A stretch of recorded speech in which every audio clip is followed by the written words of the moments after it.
live on our seventh consecutive day of streaming.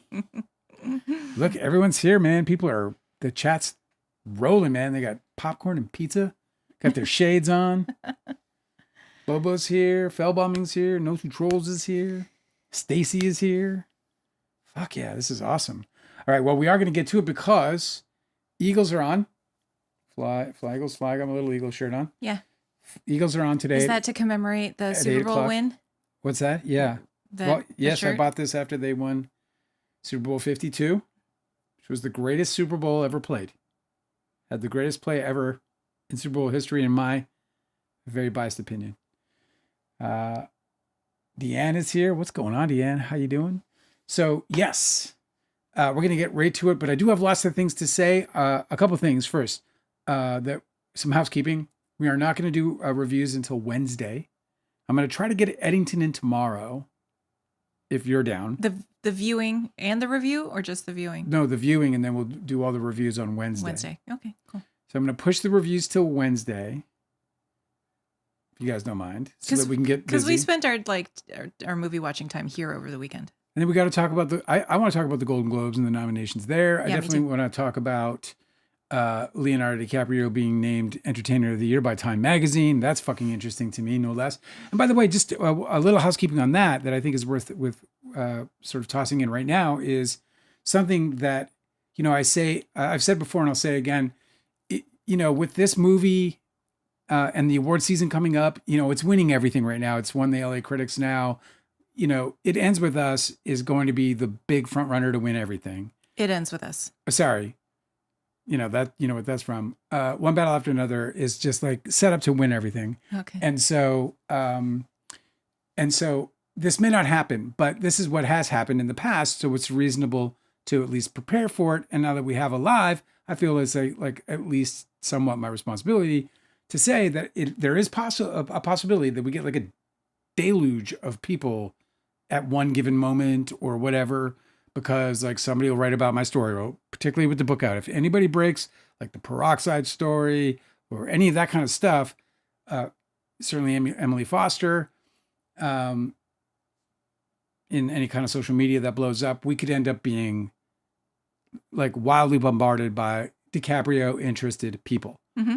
And if that happens, I have to embrace that opportunity. Of course, yeah. To talk about the film. Mm-hmm. And so I'm just bringing that up because I don't want to disappoint you guys, but I also don't want you guys to be like shocked if it does happen. It depends on how it rolls. Like we've had situations where we've had like hundreds of thousands of people come our way. This was to our website at the time. We didn't have anything like a live setup, so I don't know what that would translate to, but it was a lot. Like we had a lot of fucking people. We had like probably like about 50 to 60,000 people watching Don's Plum at once. That's rad. On one night. That was fucking wild. It's crazy how easily things can get So promoted. when something happens, that night was the night George Takei tweeted, I want to talk about, or no, he on Facebook said, I want to talk about Leo. And then he provided a link to like whatever it was, like 8 facts about Leo you didn't know. And Don's Plum, Free Don's Plum was one of them. So just wanted to get that out there as a little caveat to everything, because you guys are always around, and I want you guys to know that if that happens, and mods too, like be good to the DiCaprio fans, even if they're coming to hate on me. Because, part of what I've been doing this whole time for over a decade is I've been trying to get people to learn how to, and this is what I kind of want to do with this too, this opportunity. I've been learning as I go here, but we have an opportunity where we can turn hate into common sense, where we can get the hate out of the way and turn it into common sense. And we do that. I remember how we did it with Don's Plum, because we said, to those haters, if you believe everything that that Leonardo DiCaprio was saying is true, do you still believe that Leonardo DiCaprio should have punished everybody who made that movie? Mm-hmm. And nobody, literally nobody that I can recall, replied yes. Yeah, it's a moral argument that he can't win. There's no reason why so many people should have suffered if he had personal beef with you. So, we can ask and pose similar questions to this situation once we kind of get this more drilled down a little bit, so that we can put the situation in a perspective that only allows the truth to be there. Because the truth about my situation with Leonardo DiCaprio was he should have never remedied the situation the way he did, whatever the situation was. Yeah. And there's a truth to this that is as basic as that. And, you know, for lack of a better term, there's a trap where people would have to live with that truth. All right, Angela. So with that said, I'm going to hand this thing fucking over to you. Oh, Delicate said that they just had an earthquake over about 5 minutes ago. Wow. And Japan had theirs. Yeah. That's wild. How big? I mean, Delicate's with us. I mean, if it's just a few minutes ago, they might not know how big yet. Well, I mean, tell me if... Delicate said, yeah, the earthquake did last long, but every time... Sorry, I guess that's didn't last long. Uh-huh. But every time my heart starts to race for a couple minutes. For fuck's sakes, yes. Yeah. Oh, my God. You know? Especially San Francisco. I mean, well, everywhere along that fault line because... Yeah. But San Fran has been leveled once, like quite totally. Yeah, at least if you live where there's earthquakes, frequent earthquakes, at least you know that the building codes are up to the challenge, you know? Well, so big giant earthquake. Oh, what is going on? The world is shaking, man. Mm-hmm. The world is shaking. Right. Next thing aliens are real. There's probably an asteroid that's going to hit us that's of significant size. A volcano's going to go off. Dale. What? But we're going to keep reviewing things, just not till Wednesday. All right. Let's talk about celebrities. Duncan, I'm glad you're okay. I'm going to keep my eye on the San Francisco earthquake. Oh, and who was it? 3.6. All right, so you got hit with a little one. Keep it that way. Yeah, that's like if you guys don't know how earthquakes feel, a 3.6 nearby is kind of like you're sitting on the couch and somebody kicks the couch real hard. Yeah, it's a smack. Yeah, like Or it can be if you're on most the of the times line. they were like really confusing. Like you'll be like, yo, what's up? Like, did you jump or something? But to the person sitting next to you, and they didn't. You know. Yeah. Japan's was significant. It was 7.8. That is massive. Yeah. In fact, somebody showed up in the comments from the Bay Area and they were like, "Oh, I'm used to these." And the person answered, "No, you aren't. Nope, not a 7.8. The last one you had that would have been anything you would have lived through would have been a 6.9. Yeah, right. And that is at least 10 times less, weaker than today's 7.8 off the coast of Japan. Yeah, that's A dangerous. 7.8. Well, I think every time they go up 1 point, so 7.9. It's incremental. Exponential. Yeah, it's exponential. So it's a whole time worse. In other news, That's insane. Deanne is with us. Said that she loved Song Sung Blue, the documentary. Oh, that's so great! Mm-hmm. Isn't it amazing? What a documentary, man! I fucking cried in that. I cried. I know. Made me cry straight too. up cried in that movie, dude. I should have probably kept the links up. Go to last week's lives and Sing Song Blue. Song Blue. Sing Song. Fucking A, bro. What is it called? Was it Monday? Last week on Monday? Well, I have them all week in the last part of the week. So Thursday, Friday, and Wednesday. You kept the link in? How did I even do that? Dale, you What? kept the link in is what you're saying? Yeah, the links are there. Okay, great. It's called Sing Blue. Nope. Sing Song Blue. No. Song Sing Blue. Nope. Sing Sung Blue. Well, okay, wait. Sing Song Blue. Well, Nope. blue's at the end, right? Mhm. Song Sung Blue. That's right. Song Sung Blue? Ding, ding, ding. All right, there we go. Okay, moving on. I win nothing. I did. I won $10. Thank you so much. Are you serious? No You two won it? trolls. Yeah, I was like, I literally said I didn't win anything, and then she popped up with this. Thank you so much. That's so great. What's perfect timing? That was hilarious. Okay, so last time when we were talking about the Justin Baldoni depositions, he was still being asked about the female gaze. Yes. And I probably should clarify, since I'm the only one reading, if you guys are just listening, it's Gaze, not Gays. I was thinking about how funny it would be if you're like female gaze and they're like, that's called a lesbian. There's a word for that. Oh, wow. I never even thought about that. I know. Male gaze. What are you trying to say? Mm-hmm. Thank you for clarity. Okay, For the so clarification. the attorney's continuing to talk about that today. Okay, here we go. All right, question. Oh, the female gaze, dude. As told by a film by Justin fucking Baldoni. Uh-huh. Like as soon as That's right. you know that it's full of shit, like right out of the gate, because he wanted a film by credit at all.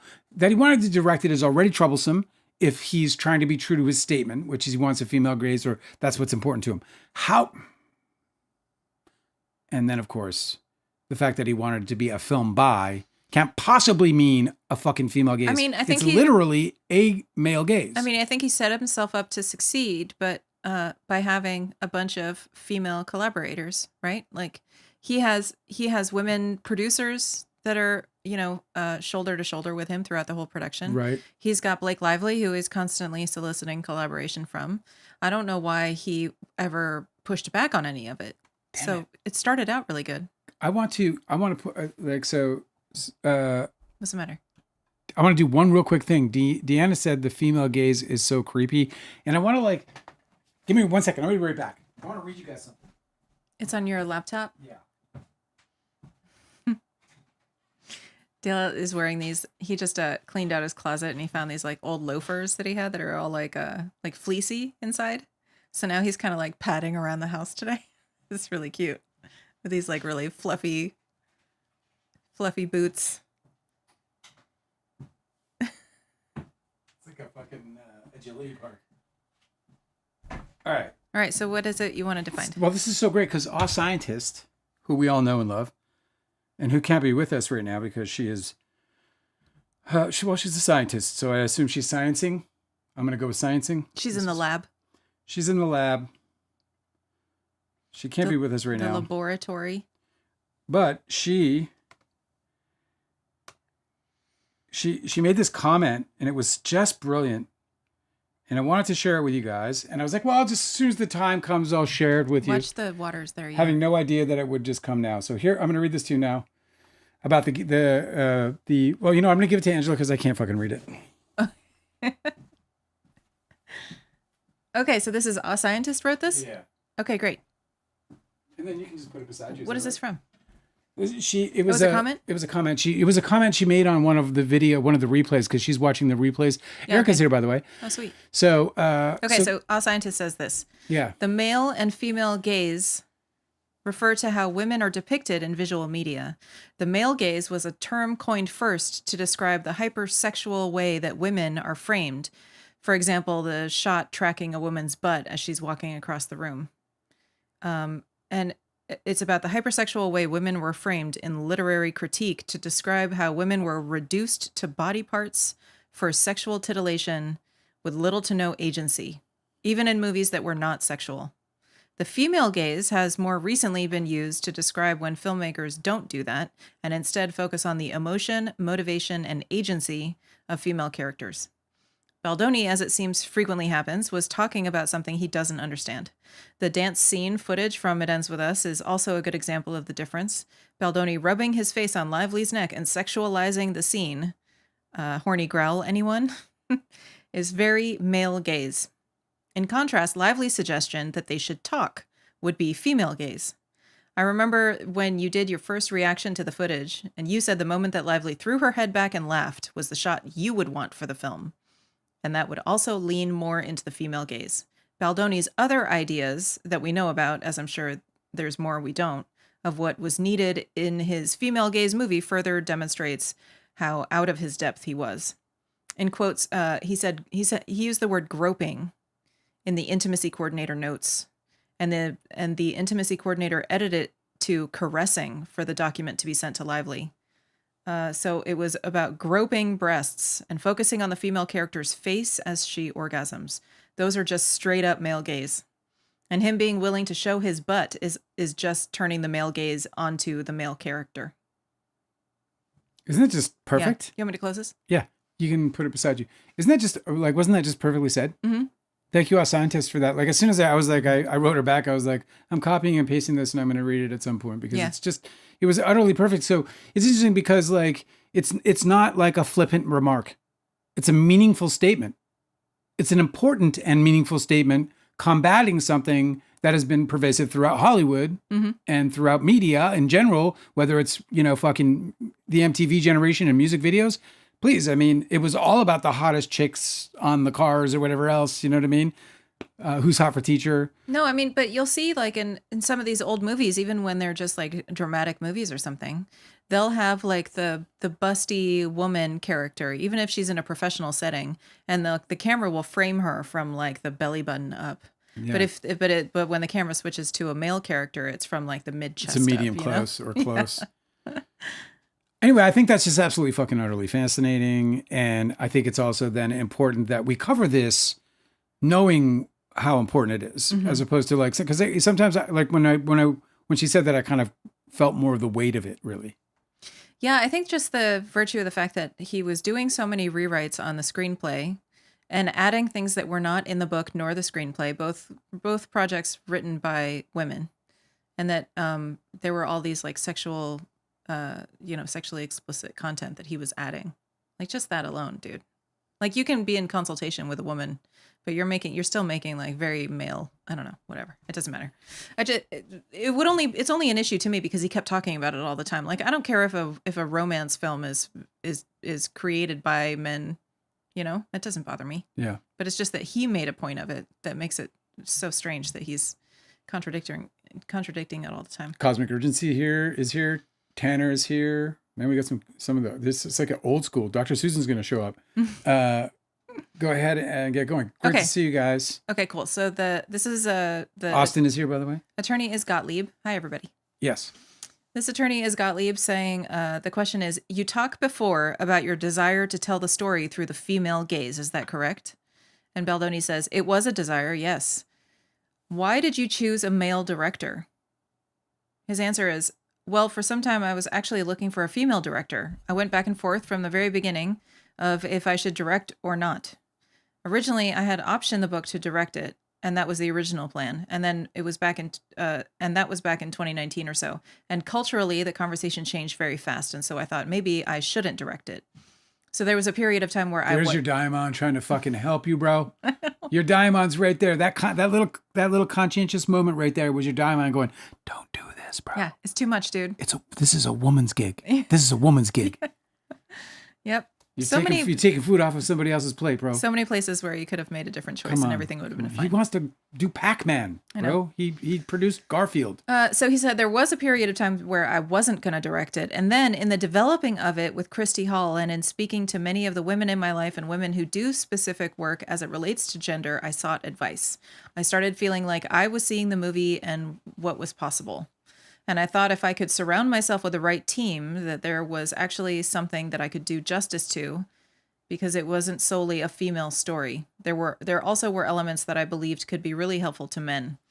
So ultimately, because I had the rights to the film, and it was ultimately my decision, and in consultation with friends and my wife and team, ultimately I believed in myself enough to take on the role.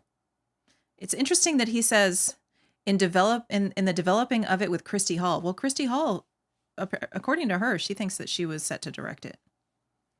So he worked with her and then decided to take it off of her and then put it on him. And when you say that, where do you get that from? What's the source of that?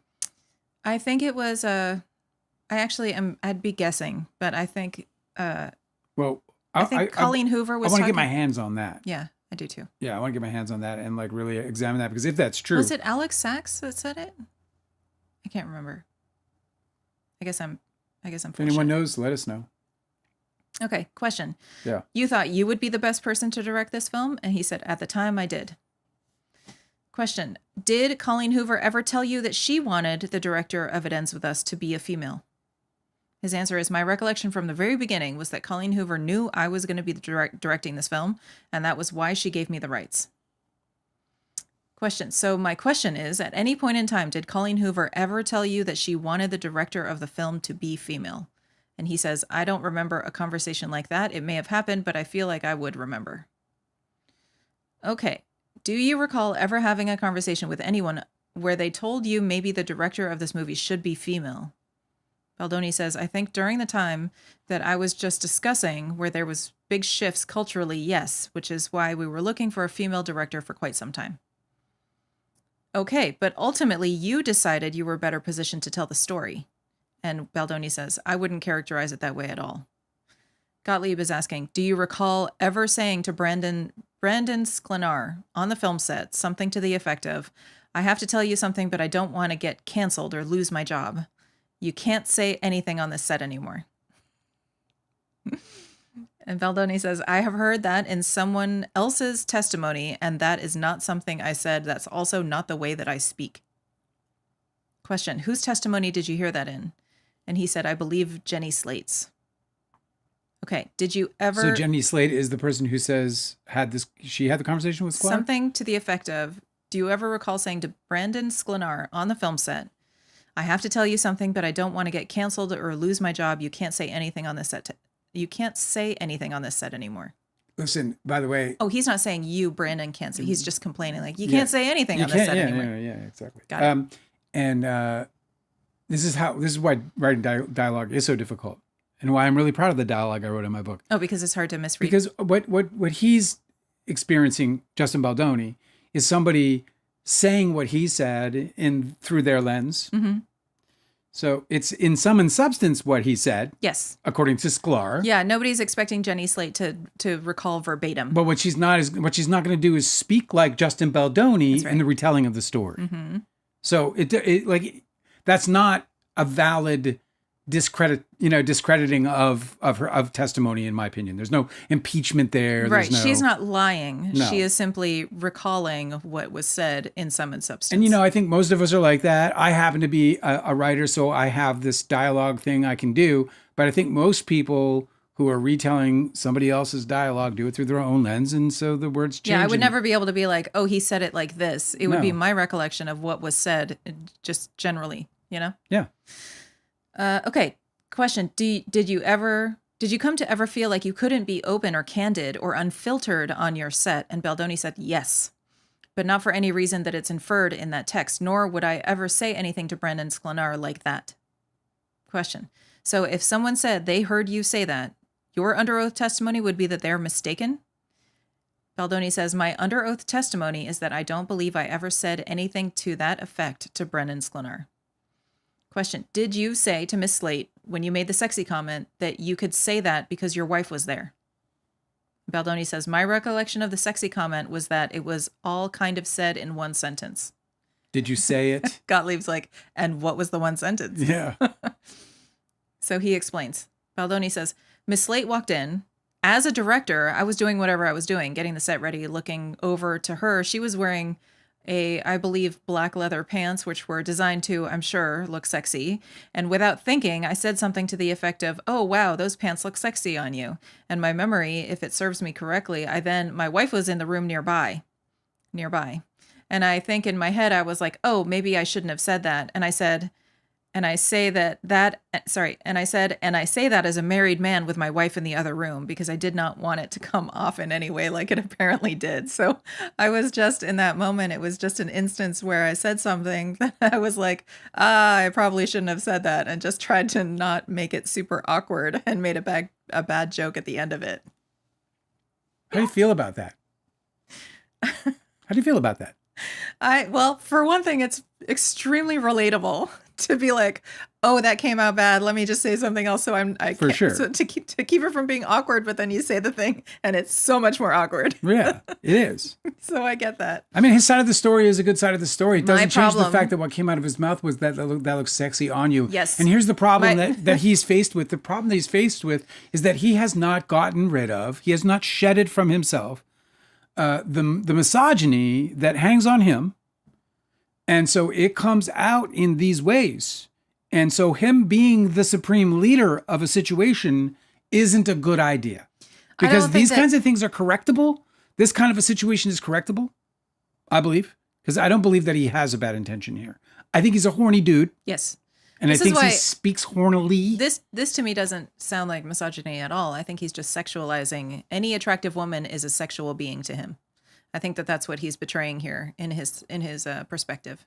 So if she looks good in pants that are well fitted, right, and she has a body that looks healthy, or whatever, he's gonna think that's sexy.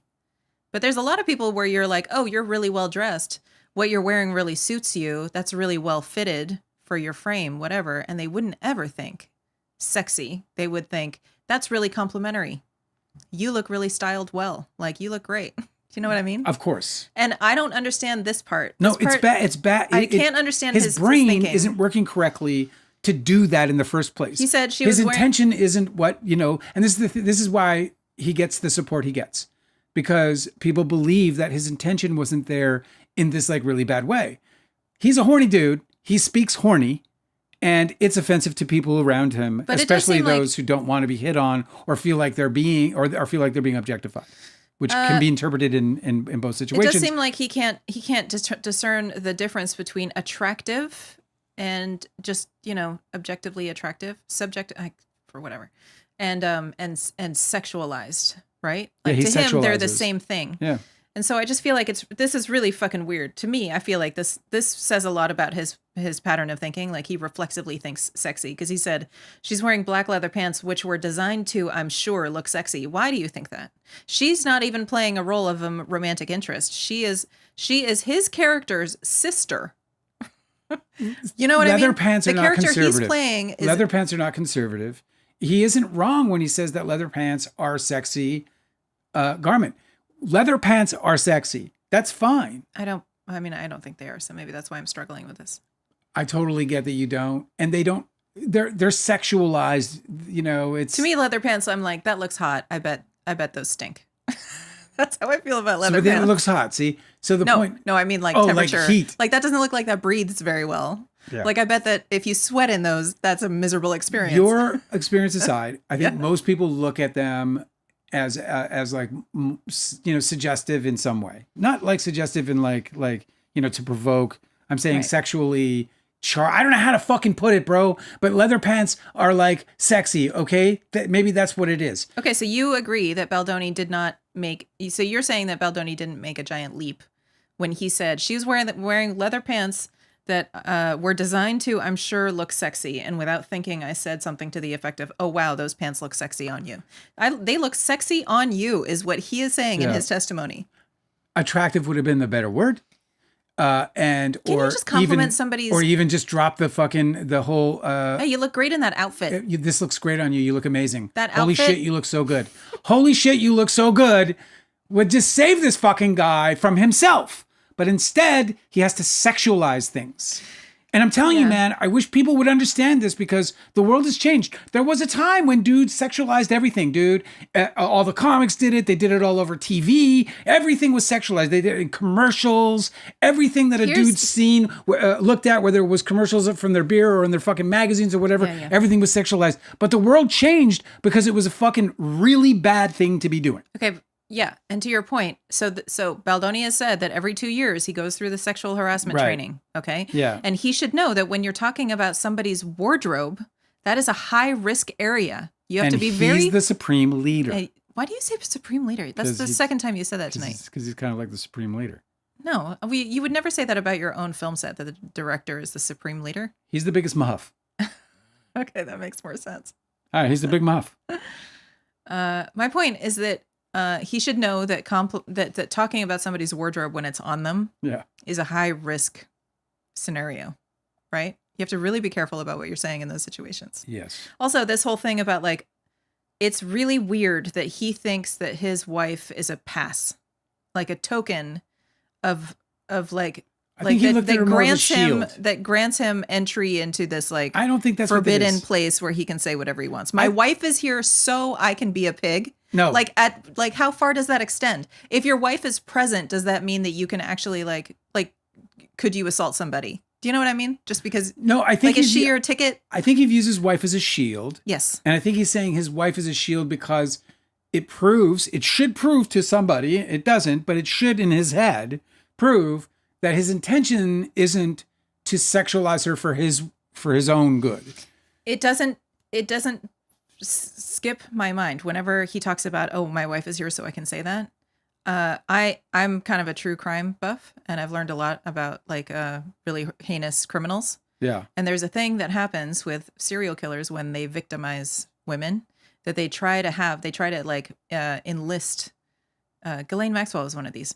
But they try to enlist a woman to be by their side so that the other women will trust them. And I'm not saying, obviously, that this is what Baldoni is doing or thinking. Yeah, it might be a stretch. It is. there's a thing that people will do in the predator mindset where they're like, oh, if I have this shield, right? This like lure and a shield, then I will be more trustworthy to these people I'm preying on. Look, I don't doubt at all that happens. I don't think that happened here. I think that what he did, I think everything he said is true there. I really believe that what he said there is true. What he doesn't understand, or doesn't seem to understand, is just because he didn't think that it was that really big of a deal, that it wasn't.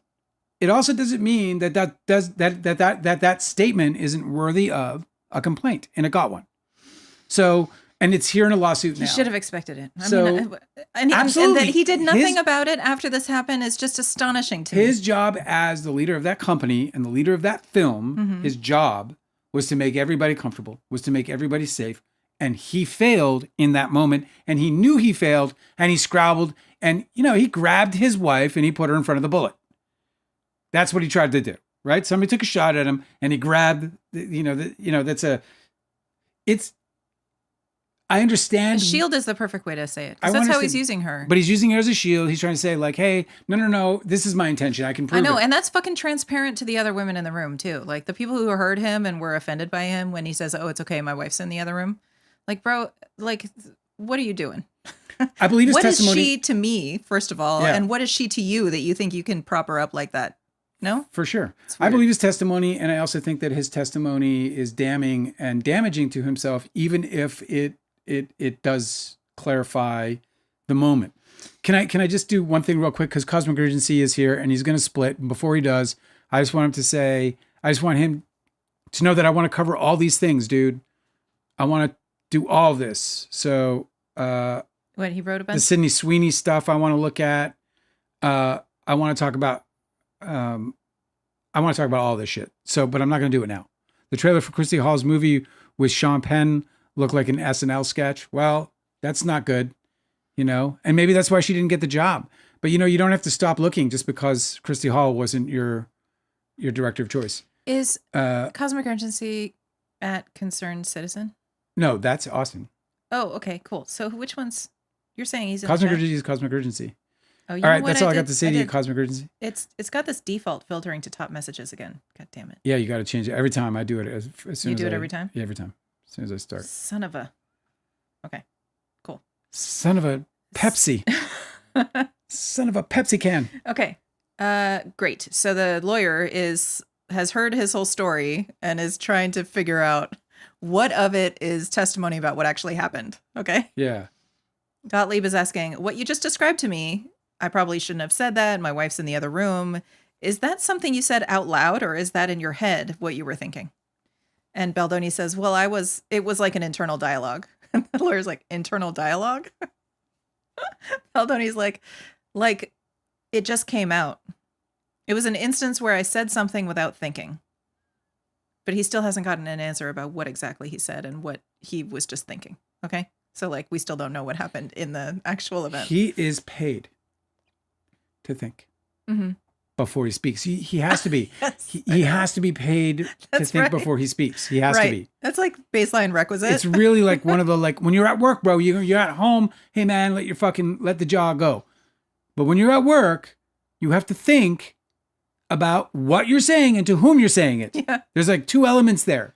You have to really be in check. You have to be, the whole thing about these kinds of places is being hyper aware of everything at all at once. Yeah, that's why it's a really fucking hard job. It's why it's a magnificent job. I would never want to be a director. The thing I love about the most is it's like I walk around a set when I'm on set, and I'm just it's like my senses are just sweeping boom, like sonar. Boom, yeah, You're sonar. Like a bat.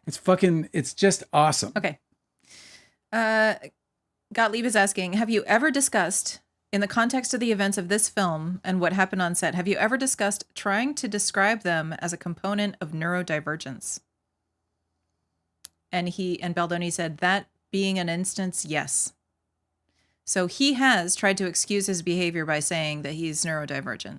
He says that he has impulsive speech. I think he says that he has ADHD.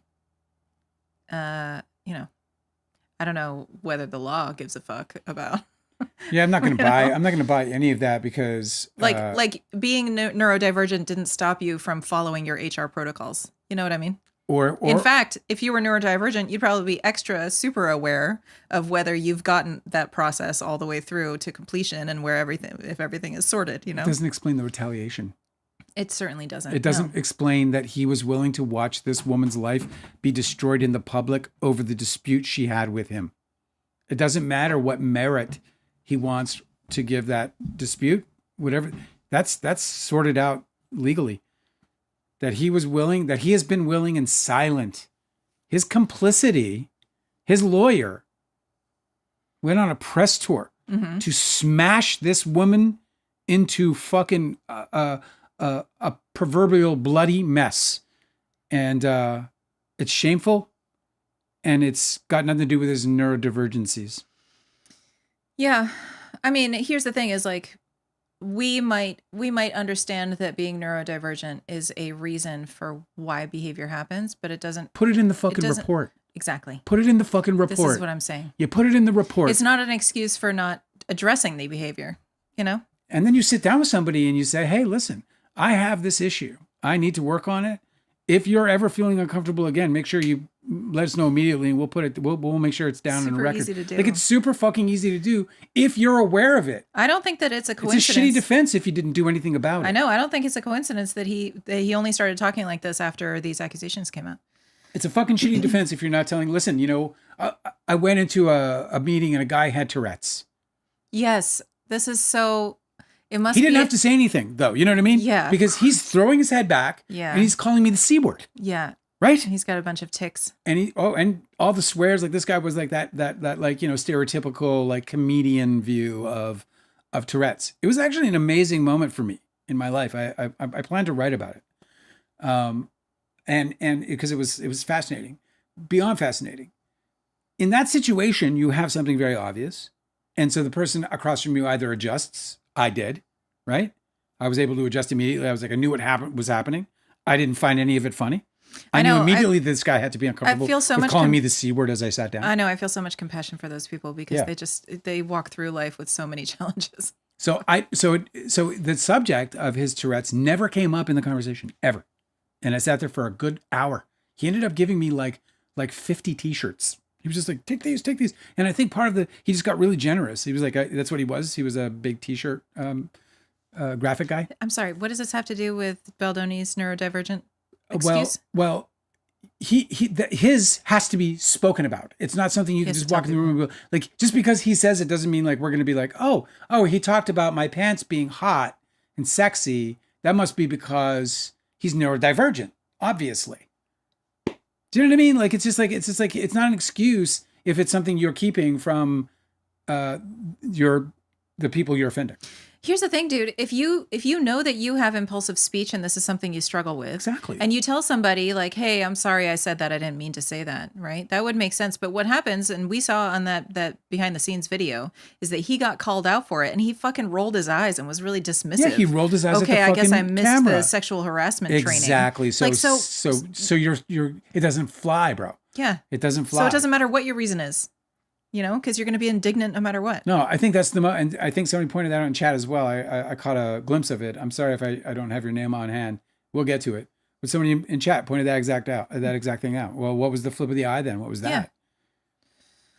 Go ahead. Sorry. Okay, so we just get this one page alone. This has enough for Lively for us to reference for us to see this.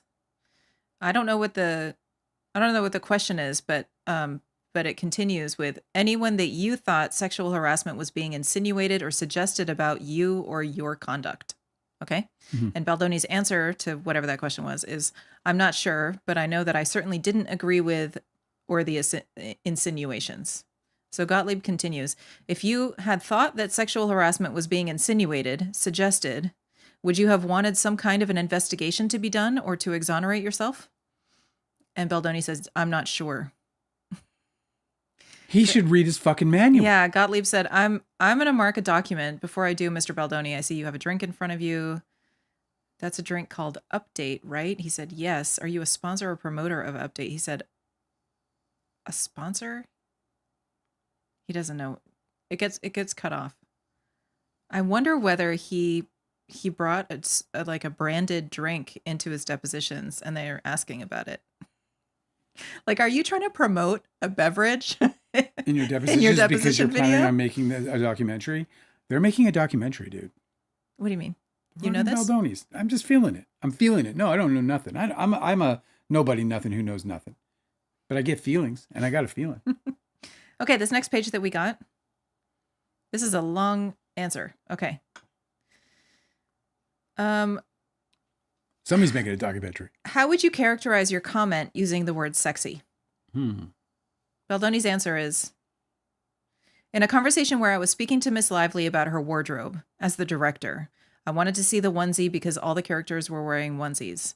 She had a large jacket on, and we were having a bit of a negotiation as I was trying to gently ask her to remove it. That's not what's in that video. She does not have the jacket on in that video when he's speaking to her, and then he eye rolls. Sorry, I missed the sexual harassment training. Yeah. So she doesn't have it on. Okay. Maybe prior to that is when this happens. And like many conversations, I think it might have just been prior to what we saw. Well, I know that the woman standing next to him is holding a jacket. Yeah. So maybe that was hers. Yeah. I'm wondering. But aren't they saying it's very hot in that bar? Why would she be wearing a coat? Anyway, okay. And like many conversations with Miss Lively, there's a back and forth that can go on for quite some time. And it got to the point where I believe I said to her that it looked hot, to which she replied, earlier she had said she thought it was cute, and that's why she wanted to wear it. And then I had said it. And then I had said it down the line. I had said it looked hot. And she said that's not what I was going for. And then I made a joke. I said, sexy? She goes, not that either. And then immediately I paused and I said, I'm sorry, did I just cross a boundary? And Miss Slate shared what we talked about earlier, to which case I thanked them both, apologized to Miss Lively again. And I was in the middle of, getting everything ready. I think at that point I let Miss Lively know that she had something in her teeth before filming because we were getting ready to go shoot. And then I came back. An antler? And then I came back later, 5 minutes later, before we started filming, and I thanked Miss Slate for what she said. I said something along the lines of, that can't be easy. I wish you didn't need to say what you said, and I really appreciate you sharing that with me. And I apologized again to Miss Lively for using the word sexy as it related specifically to her character's wardrobe. So here's the problem with this. See Shane Norman's lawsuit. He does this lip service and then he retaliates. Yeah, well, also he says, and I apologized, but we saw what his apology sounded like. Yeah. And he eye rolled. We saw everything. We saw everything. We saw everything. Yeah. So maybe he came back 5 minutes later after that scene after what we saw had concluded, and then he apologized and did this whole thing. But we didn't see that part. No. Question: were the cameras recording when that exchange happened? He said he's asking for clarification. The cameras for the movie, and Gottlieb is saying any cameras. Baldoni says, I believe there was some behind the scenes camera filming. Yes. Question: have you watched the video from that exchange? He says, I have.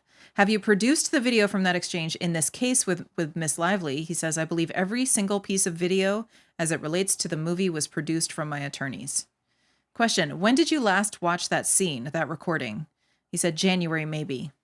Gottlieb is asking, you didn't mention anything about missing the HR meeting. Did you say anything about missing the HR meeting? And he said, yes, I did. In response to Jenny Slate's kind of, as I mentioned earlier, joke, as she was saying, we don't say that anymore. I immediately responded and said, I guess I missed the sexual harassment meeting. Question: did you miss the sexual harassment meeting? And Baldoni says, that's why I made the joke, because I did not miss the sexual harassment meeting.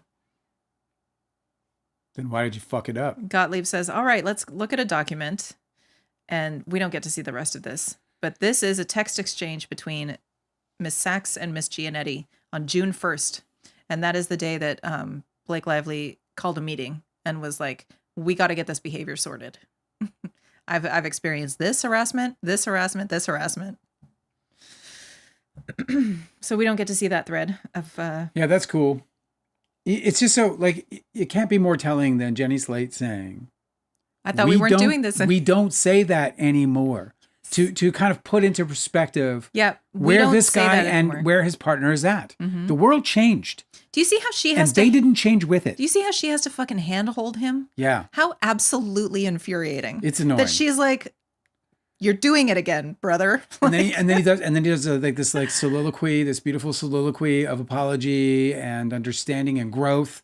And then fucking once again, he's dropping stupidity because he's thinking like a horny man. I would just get angry. I would be like, your fucking mouth is doing it again. Unbelievable. This is why I don't belong in group projects, because I just wouldn't put up with it. Okay.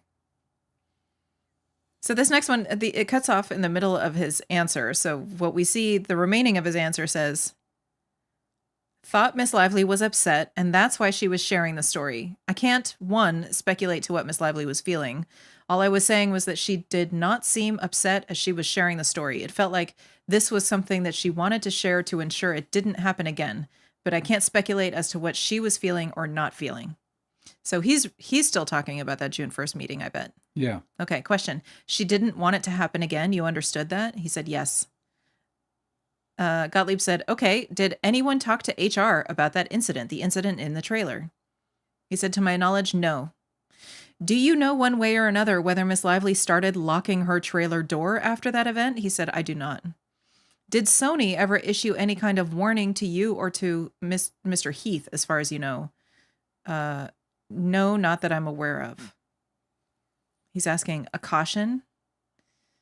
Baldoni says, you're welcome to refresh my memory, but not that I can think of.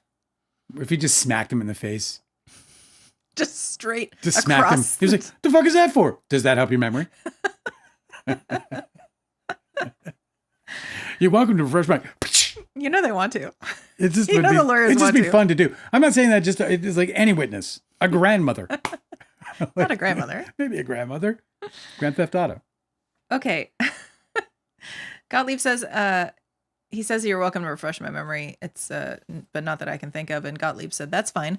I'm just interested if you recall any time that they cautioned, warned, or otherwise issued anything that sounded like that to you. And Baldoni says, I don't recall a warning or a caution. Gottlieb says, let's do it. She just said she doesn't want it to happen again, though. Yes, that's right. So what is that? That's a warning, right? This is about, did Sony ever issue any kind of warning to you or Mr. Heath? I understand. As far as Thank you for clarifying. Okay, so he said, let's do Exhibit 31. Mr. Baldoni, you've been handed what's been marked as 31, which is a document with the catalog number. And this is a text chain, I believe, between yourself, Mr. Heath, Miss Abel, and Stephanie Jones on November 10th, 2023. This questioning gets cut off, but he says, Gottlieb says, let me know when you've had a chance to look at it. Do you recognize this document? Yes. And that's all we get. Okay, picking up several pages later. I don't know why we can't see it all. I just want to see it all. I know, me too. That's what we get for trial. This is like you get to peek at your presents before Christmas. Mm-hmm. Yeah, that's right. Because it's December. It's Christmas for some people. Okay, the next question is, do you see that meeting was supposed to include, and he's reading, this is a quote, the director, all producers, the Sony representative, the newly engaged third-party producer, Blake Lively, and Blake Lively's designated representatives to confirm and approve a plan for the implementation of the above that will be adhered to for the physical and emotional safety of Blake Lively, her employees, and all the cast and crew moving forward? He said, I do. Did that meeting occur? Baldoni says, I believe that meeting did occur. When did it occur? The evening before day one of production. I don't have the exact date offhand. Literally, I'm having like heart flutters. Because of your trauma? Yes. Yes. I'm literally like, I'm clenching. All hands meeting. All of it. brings it back for you? Literally, it's just traumatic. Yeah. Keep going, though. Of course. He said the date is January 4th, 2024. And it was at Miss Lively and Mr. Reynolds' residence. Okay. So then we skip a couple pages. If they took a break. Okay, they're back. Gottlieb is asking, Mr. Baldoni, before the break, I had handed you Exhibit 32. I'm going to ask you about your message that appears in the first full page of 32. It's a text chain between yourself and a number of individuals on November 12th, 2023. And he's affirming that's correct. How would you describe, it looks like there's a title to the group. It says Prayers and Support. What is that?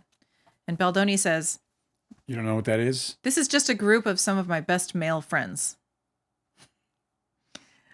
I didn't realize, I assumed that his prayer group was just men, but I didn't know that it was like supposed to be. I was like, how weird that there's only men in this whole text chain of prayers and support. But it's now you know. It's It's a sausage party. he only asks his male friends for prayers about how he made his Well, he his might be lead in multiple actor. prayer groups. No, He's a very needy he's individual. specifically talking about how he made his lead actor feel uncomfortable. He could like have but it's probably a power move, you know? Yeah. He could have like another prayer group that is all women except him. Yeah. Maybe that's what his Henny Grace is for. Uh-huh. Okay, this is just a group of some of my best male friends. And the question is, and Mr. Heath is on there. He's a friend and also a coworker, right? He said yes. And what about Mr. Musiol? He said, my best friend and not technically a coworker. He's a former partner. And I don't know why this is skipping around so much, but it's 2 pages later we see, okay, Gottlieb is saying, here you are saying, and he's reading, we all know what this document insinuates, right? Sorry. So the quote is, we all know what this document insinuates. Okay. And so the lawyer's asking, right? He said, I see that. And then he's reading, he's a quote, this is all a manipulation. He said, I see that too. And you say, and he's reading the quote, there's even silly things, inferring Jamie was inappropriate, which is silly. He said, I read that. Is the reference to Mr. Heath that's in the 17-point list a reference to entering trailers? Baldoni says, I have no idea what I was referring to here. Wow. Okay, but what you knew was you thought that there was something inferring that Mr. Heath had been inappropriate, which you thought was silly. And Baldoni says, I don't know what I was saying was silly. That's what I can tell you. Gottlieb says, you said that, and he's reading this quote, this letter was sent in an effort to gain power over you personally and the studio. He says, I think that's what I believed. Gottlieb is asking, that's what you believed at the time? He said, very clearly, yes. Gottlieb is saying, yet you thought all or nearly all of the requests or the conditions in the letter were reasonable, right? He said, I did. What? Question, so what kind of plan is that? If you're trying to come up with a plan to assert power and domination over somebody, why would you send them a list of 17 very reasonable things to do? It's just fucking this. I love this. I love this lawyering. Best question. That's fucking like and the whole thing. It's very obvious, right? I mean, he's. If you're trying to come up with a plan to assert power and domination over somebody, why would you send them a list of 17 very reasonable things to do? And Baldoni says, I can't speculate as to why someone would do that. He's got the whole conspiracy figured out, except for that. Okay. Question. In the list of 17 conditions, or by the way, just one quick before you can you read that in a second. No, Justin Baldoni is not a misogynist because he has a prayer group friends with friends that are just men. But I do find it a little weird. Did you say misogyny? Did I say misogyny? I meant to. I didn't. I didn't either. But the question from X Lady, I should say, is Justin Baldoni has a group of male friends in a group chat. That makes him a misogynist? Really? No, it doesn't. Mm-mm. No one said here that it does. This is what's important about like not making things up. Nobody here said that made him a misogynist. I find it weird to be in all men group things. I just do. You know? I mean, I get it, like maybe for fatherless people, like I can understand like how they might have, I mean, we just watched this Jeff Buckley documentary and, you know, being fatherless can fuck your brain. I just think it's really interesting that he's very solicitous of like support and praise and reaffirmation from these men, specifically about a situation that he is describing that he made his coworker feel unsafe. He's using those words. Exactly. And none of the men, this is what's astonishing to me. If I had a group of friends in a chat group and I said somebody's accusing me of making them feel unsafe, I know that one or two of my friends would be nosy enough to be like, but what happened? Well, what'd they say? Why do they think that? What are they accusing you of? None of these dudes are even curious. No. They either don't like him enough to care, right, or they recognize that they're just supposed to give him praise, right, and whatever they feel like he needs to coddle his ego or whatever. Because it's an affirmation. It's just astonishing that somebody group would be like, she's accusing me of making her feel unsafe, and that nobody would be like, but what happened? You know, even if they don't believe it, like nobody's even curious. It's just really strange. And so I'm just thinking that if he had a prayer group that had women in it, it might not have gone the way that he evidently wants it to go, which is that he's only getting this one kind of response. It's a weird thing to be selective about, in my opinion. It doesn't make him a misogynist, and it also doesn't make me right. I'm sure a lot of people have all men groups and they have a great time with it and they need to purge themselves of females. I've never needed to be away from women. That has never been a requirement for me in my life. I've never been like, oh my God, get me away from the women. Like that's just never happened. I've always been okay. Why are you shouting? With women. Well, because I just feel like that's what it feels like they're going through, some kind of fucking panic, because it's just like, oh my God, I just need to be around nothing but men. Like, I don't understand that. I legitimately cannot comprehend why. First of all, a whole bunch of dudes. I mean, I prefer balance in my life. I do. I prefer balance in my life. I like having human beings around me. There's at all this times. thing about these religious organizations, like so his religion doesn't have a church, but there's this thing about like they're pro. They have a government. Baha'i people are like pro-natalist. They believe that the women and men have different roles. They believe they say that they believe in equality. Gender roles is, come on, man.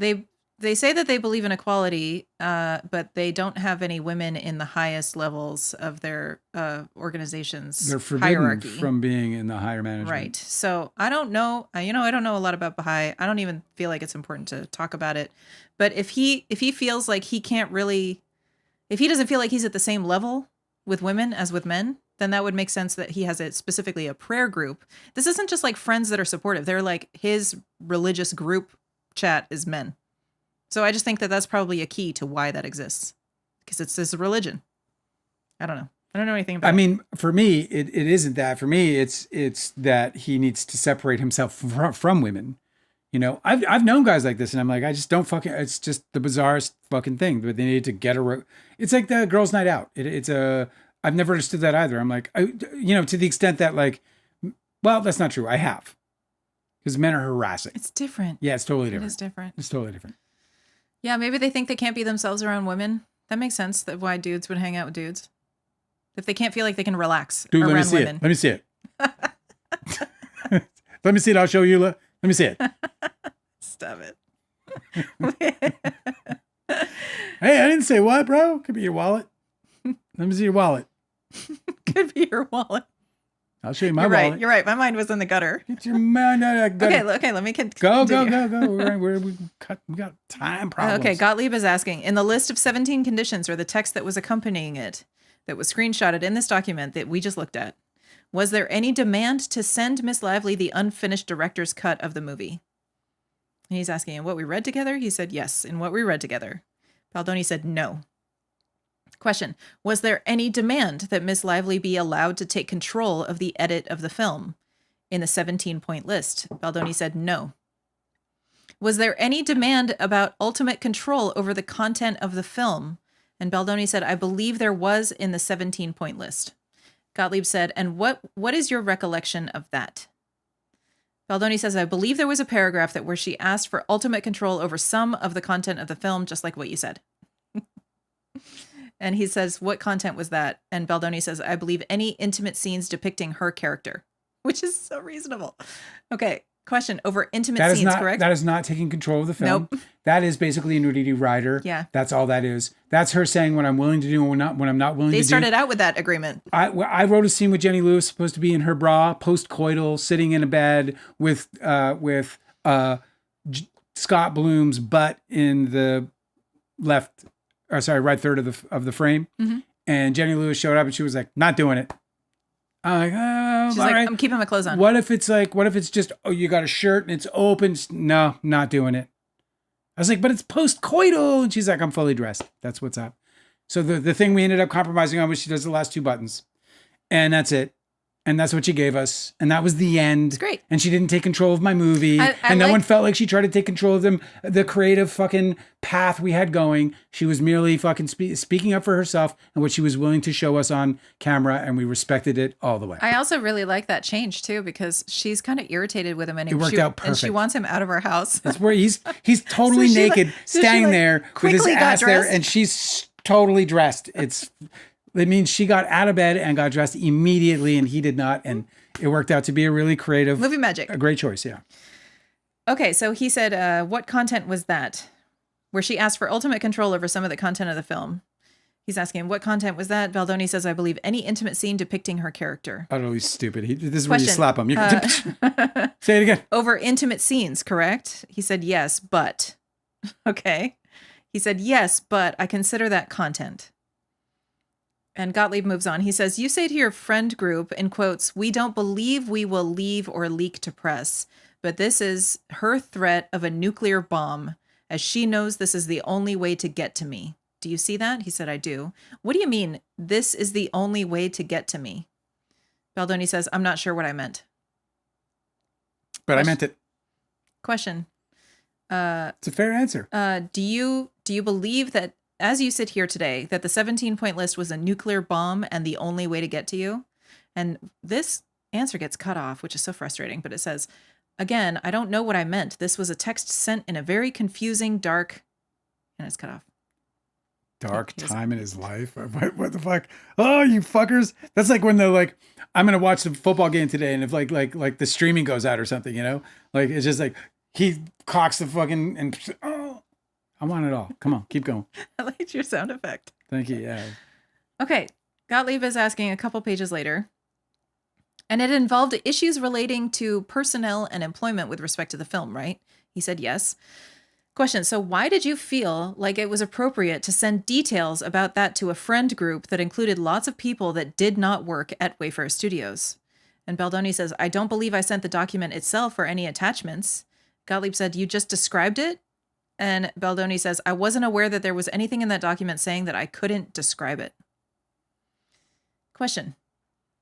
Before, when I was asking you about the incident in Miss Lively's trailer involving Mr. Heath, did you ever take any steps to confirm or learn what had actually happened in that meeting? And Baldoni said, my understanding is anything that happened during that meeting interaction was discussed in person and worked out. And my recollection is Mr. Heath apologized to her for even looking in her direction. That's what he was apologizing for, and it never happened again. Question, again, did you ever take any steps to decide for yourself what you thought had happened? And Baldoni says, I'm not sure what further steps I could have taken, as Miss Lively herself spoke to Jamie, and they were the two people involved. What does that mean? You are leaving your business vulnerable to a civil litigation when you don't cover all the fucking bases. And you're believing the person to whom the complaint landed that everything's okay. You're just believing that the person who was accused of being inappropriate had made it all better.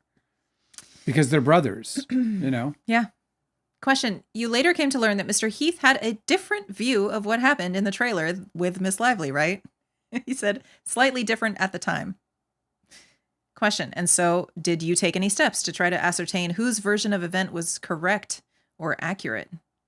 He said, no, because at the time, the story seemed to be pretty similar and there was no reason to. It was worked out. Just bonehead Apparently shit. fucking not, buddy. Unbelievable bonehead move. I can't believe Well, that he the other thing runs a is they business. don't understand the accumulating effect of everything that's going on, you know, because they're going over these things one at a time. And No, I it's just understand. like this constant, like, you know, It's a again lot and again that and happened. again. But also, like, okay, Steve Sarowitz wants to spend $100 million to protect his studio, but Baldoni's not even going to fucking file some fucking paperwork with his own HR department Exactly. and make sure everything's fucking protected. Exactly. It's weird. Very. Okay, question. Eventually, you believed Mr. Heath's version of what happened in the trailer, and he said, again, at the time, which was 2023, the versions were very close. They seem to be very different now. Question. Earlier, we talked a little bit about the January 4th meeting in Miss Well, Lively's before you start apartment. that, let's Austin, who just dropped a $5 chat on us. Thank you so much. Sweet. The point is he should never in no way be discussing a protected work EEOC claim from an employee. What is an EEOC? What does that mean? Thank you, by the way. I looked this up before. Can you look it up? Because I can't. EEOC? I feel You're like dropping acronyms on me, bro. this is one of the things I've looked up like 20 times and I still can't commit it to memory. Equal Employment Opportunity Commission. Yes, thank you. Well, that's very interesting. So she's alleging that there's gender-based discrimination happening, and that's why she has these 17-point documents. The point is that he should never in no way be discussing a protected work EEOC claim from an employee. And how would he know that? How would Baldoni know that? Yeah, he's just supposed to. Well, you know, when she had that meeting with the 17 points, right? They got a lawyer's letter that was basically saying you need to adhere to the nudity rider and all of these other protections. And that basically. And so when he said when all these things happened, he could have consulted his own legal team. But I don't know other than that, I don't know why nobody informed him that he's not allowed to talk about it to anybody. But that would be different. That would be like an NDA. So I guess he's right. Like, he can talk about it. What he's not supposed to do is, we have evidence that there's an email between Melissa Nathan sending to Jed Wallace the 17-point document. Yes. And that is not, like, she's not even supposed to have that. That's not supposed to leave Wayfair. Fucked up. Yeah. Amazing. Thank you for that. Thank you for both your lovely super chat, but also that great point. Gottlieb is saying, earlier we talked a little bit about the January 4th meeting in Miss Lively's apartment. Do you recall that? He said, yes. You said, so you attended that meeting? He said, I did. It was memorable? And Baldoni says, that's one way to put it. Gottlieb said, would you characterize it as traumatic? And Baldoni says, I, for me, would. I'm not sure if anyone else would. Gottlieb said, I'm only asking about you, sir. So he said, yeah. During that meeting, did Miss Lively read a list from her phone? He says she did. Do you have any distinct memory of her reading a list of incidents or items from her phone to the group during that meeting? And Baldoni does. Gottlieb says, okay, I'm going to mark the next exhibit, 33. Mr. Baldoni, you've been handed what's been marked 33. This is a document with these catalog numbers. Have you had a chance to review this exhibit? He said, I have. Do you know one way or the other, as you sit here today, whether this is the list that Miss Lively read from her phone during that meeting on January 4th? Baldoni says this was not the list that Miss Lively read from her phone. How do you know that this was not the list that Miss Lively read from her phone in that meeting on January 4th, 2024? Baldoni says, for one, she never used the wording no more. So that's how I know, first off. Okay, and you know that based on your specific recollection of how she spoke to you during that meeting, and he said, I know that because I was present and in shock of what I was hearing, and I paid very close attention to the words, and no more was never used. It also says an updated list, so I'm not sure when it was updated. Gottlieb says, okay, well, apart from your identification of no more, because have you seen this list? It says, yes. No more talking about Lively's deceased parents. Yeah. No more discussing your porn addiction. No more. What's interesting is that that's what she read from? That's what she submitted as a list. And she, I guess, is representing to her lawyers that that's what she was reading from. In the January 4th meeting. Did what he see have that? I mean, was he presented with any kind of document? No. Apparently she was reading from her phone, and he's... So if he read... the point I want to make is that she could very well have read from her phone and not used the word no more. Correct. At any given time. That's right. And that was just a cue for her, which she used as an anchor to say something more eloquent. Yeah, like she drafted the list. I do it all the time. They're cues. They're cues. Right. Okay, and next question. And you know that based on your specific recollection of how she spoke to you during that meeting, he said, I know that because I was present and in shock of what I was hearing, and I paid very close attention to the words, and no more was never used. It also says an updated list, so I'm not sure when it was updated. Sorry, I'm repeating myself. Question. Okay, well, apart from your identification of no more, do you have any other reason to believe that this list was not what Miss Lively read from during the meeting on January 4th, 2024?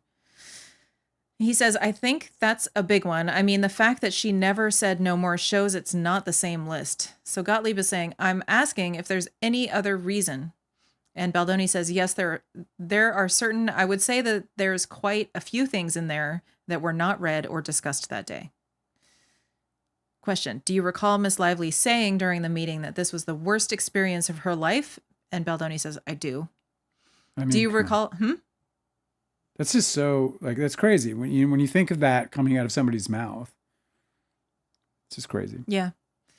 Do you recall her saying during the meeting that others had witnessed this behavior? And Baldoni says, I don't remember those exact words, no. Do you recall the words creepy or abuse being used in reference to your behavior? Baldoni says, I definitely don't remember the word abuse. I think I remember the word creepy. Do you recall feeling embarrassed while Miss Lively was reading out those items? I think that could be accurate for one of the things I was feeling, yeah. And he's asking, he's presenting the next exhibit. Okay. I mean, it's brutal, right? Like what he went through is brutal. I mean, sitting there and having that list, I mean, we know what's on that list. We know that she says no more talking about your whatever, your porn addiction. And yeah. That's embarrassing. Yeah. He brought it on himself. He talked about the porn addiction. Nobody else did that for him. But is that brutal for him to go through? It's really tough for because sure. He had she was really smart to invite a bunch of other people in that meeting, a bunch of other, management level people. So he was well supported, right? In the room, you mean? Yes. I feel like that should have made a big difference. It wouldn't matter to me. I mean, I wasn't supported in my situation where Right. I got just battered and beaten verbally by fucking 5 people. So I don't know how that would have helped. I don't know how that would have helped, if it would have helped, to what extent. But what I do know is that when you're being confronted with things about you that you don't believe, and I do believe he doesn't believe the things about him that others do. Yeah, or like the narcissist prayer where he was like, if I did it, it's no big deal. That's where he's at. That's where he's at with it. He's like, yeah, I talked about my porn addiction. It was contextually, here's the thing though, reasonable to do so. And it's an extremely common experience for people to like stage interventions about somebody's behavior. I mean, I think that that's really fucking normal and reasonable, and it sucks for people, but it's like, how else are you supposed to get through to somebody when you're in a business arrangement? She was doing him a real big fucking favor by holding that meeting and trying to air it all out. What she was trying to do was prevent lawsuits. If he had recognized the threat for what it was, trying to prevent the production from getting stuff. If he had recognized the threat for what it was, which is not a threat to him and his personal reputation, but instead a threat to the fucking health of his business and his legal situation, then he should have. And the box office. He should have been grateful that fucking happened. For sure.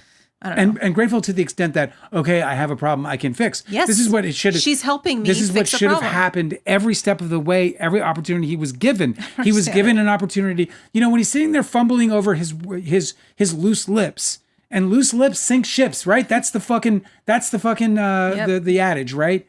Loose lips sink ships. And this guy is talking about his loose lips all over the place and incredulous over the fact that he now has all these problems. In every one of those instances when he recognized for himself, he should have gone beyond apologizing, and he should have gone about changing the culture immediately on that set. If he knows he struggles with impulsive speech, if he knows he has ADHD and he knows he's neurodivergent or whatever, all of these excuses for why he behaves like this, then all of this should have sounded fucking like, oh, okay, you're seeing what I'm seeing. Exactly. You experience what I do, and I recognize it's problematic. You know what I mean? Like, I don't know. I mean, obviously he can be traumatized for the confrontation, but it just seems to me like they were trying so many ways to protect him and his business, and he saw it as a threat instead of like an opportunity. I don't know. Whatever. I keep hearing echoing in my mind.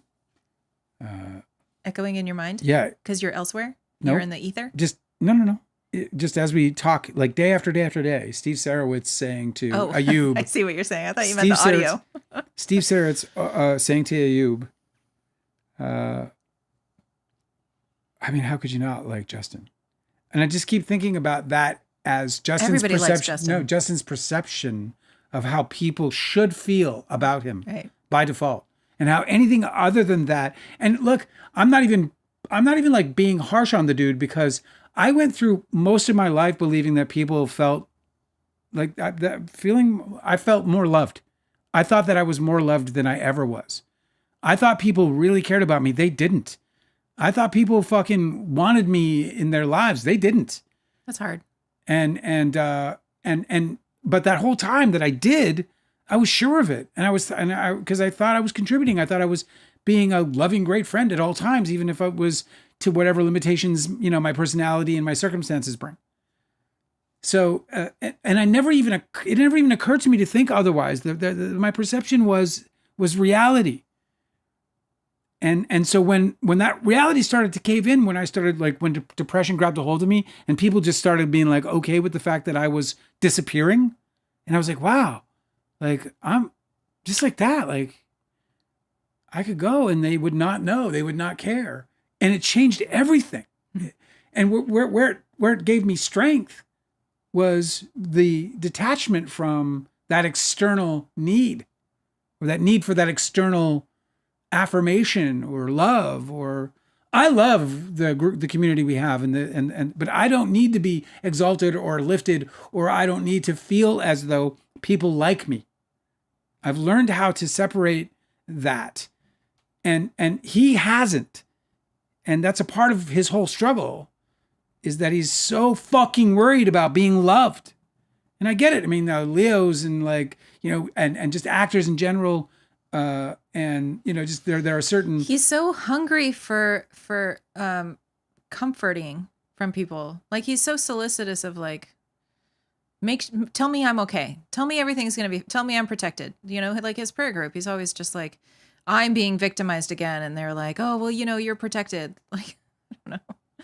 It's just like if I feel like he would do a lot better. By the way, if he recognized... shit for prayers by them groups, bro. No, I know for sure. Hey, like I don't know if he. No, it sounds like they don't fucking care about him. But or the gods he's praying to. Like I'm just saying, like if like it ain't because working, of the situation, the whole thing is broken, dude. I Like you're getting bad feedback by everybody, bro. I just think that if he could have changed his mindset halfway through and been like, you know what, I'm the fucking boss. I'm in charge of this thing. Yeah. And if some failure happens or some miscommunication happens or there's some trouble, it's on me. Right? Yep. Then he might have been able to prevail. I don't know. Okay, I'm going to continue. Please do.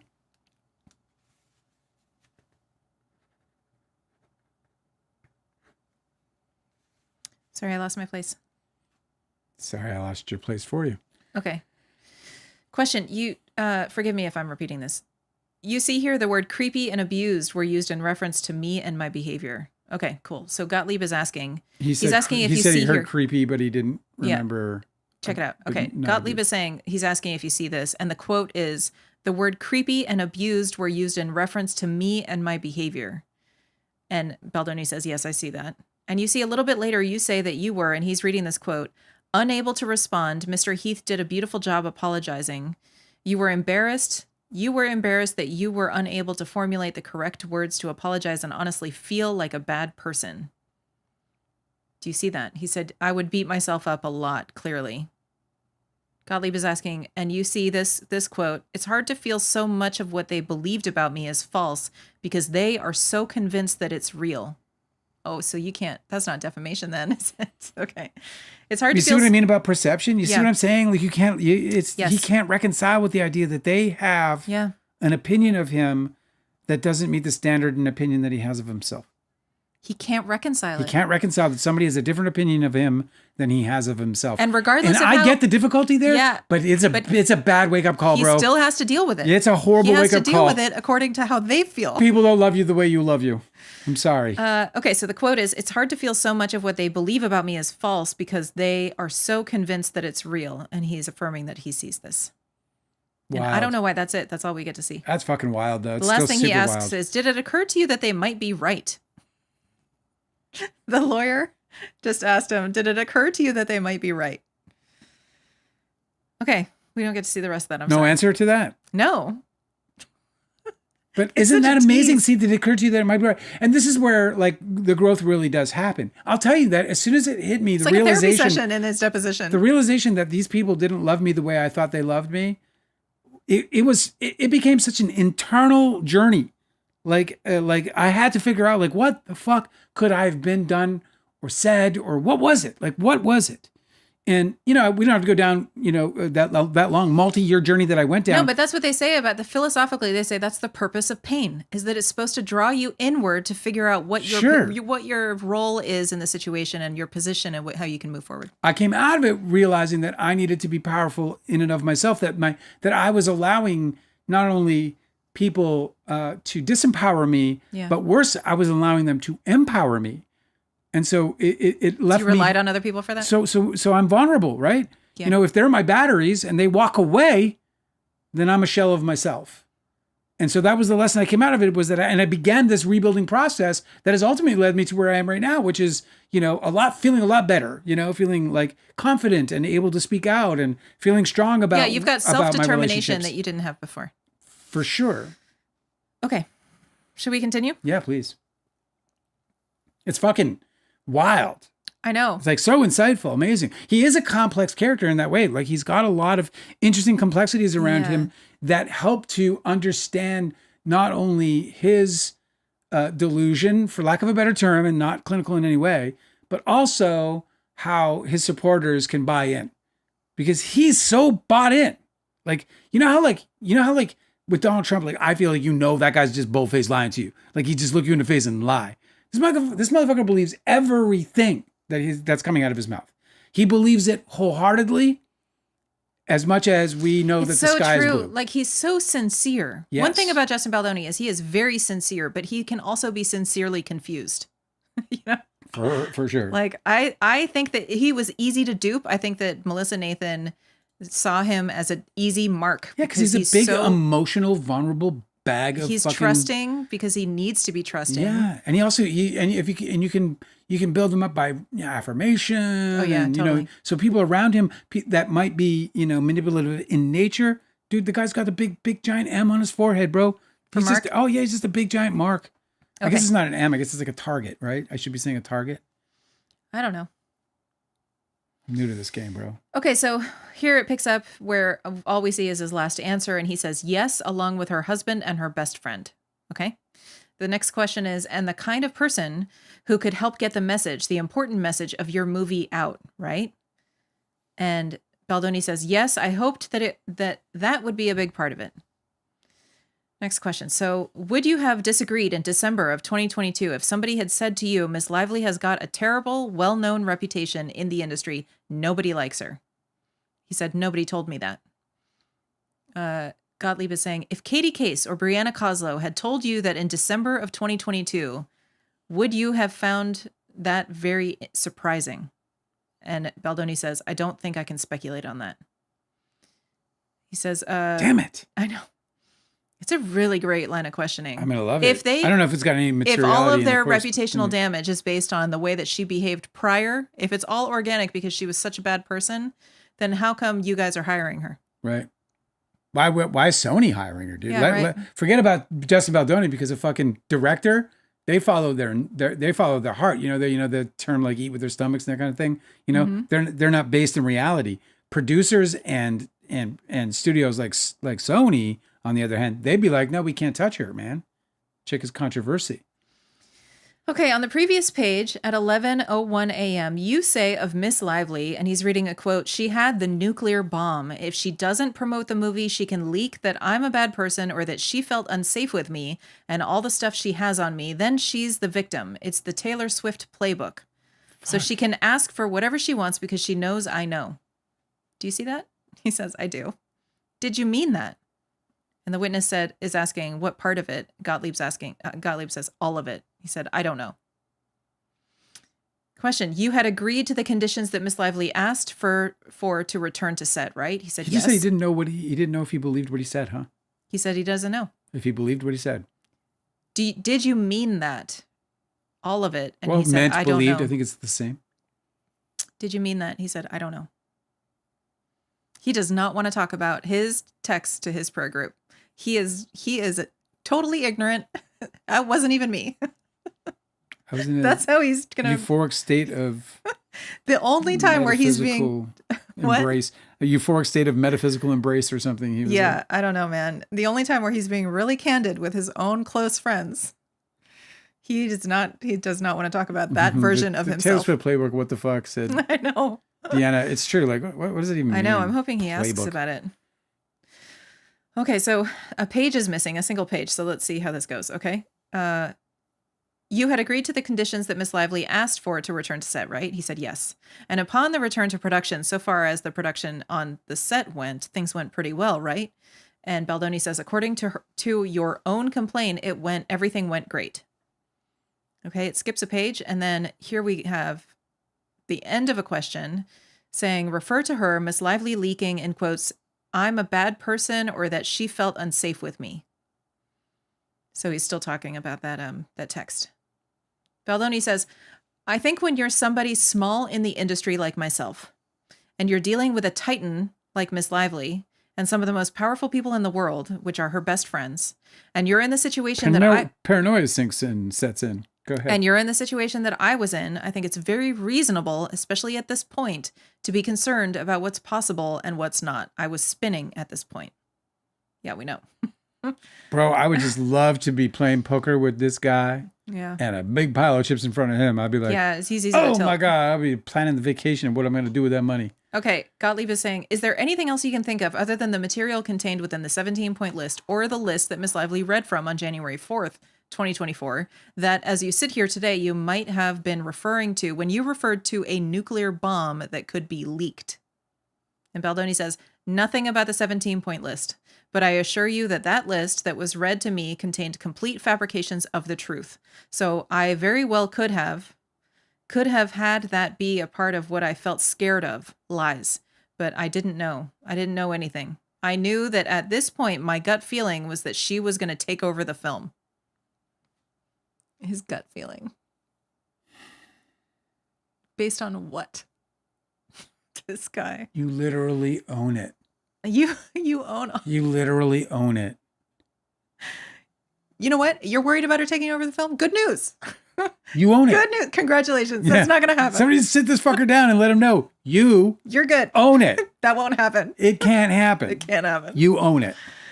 All right. Gottlieb is asking. Did not happen because it cannot happen. I want to see the video of this exchange because Gottlieb says dramatically, he goes, lies. When you say lies, so it's just lies, period. I want to know how he delivers that, okay? Gottlieb says lies.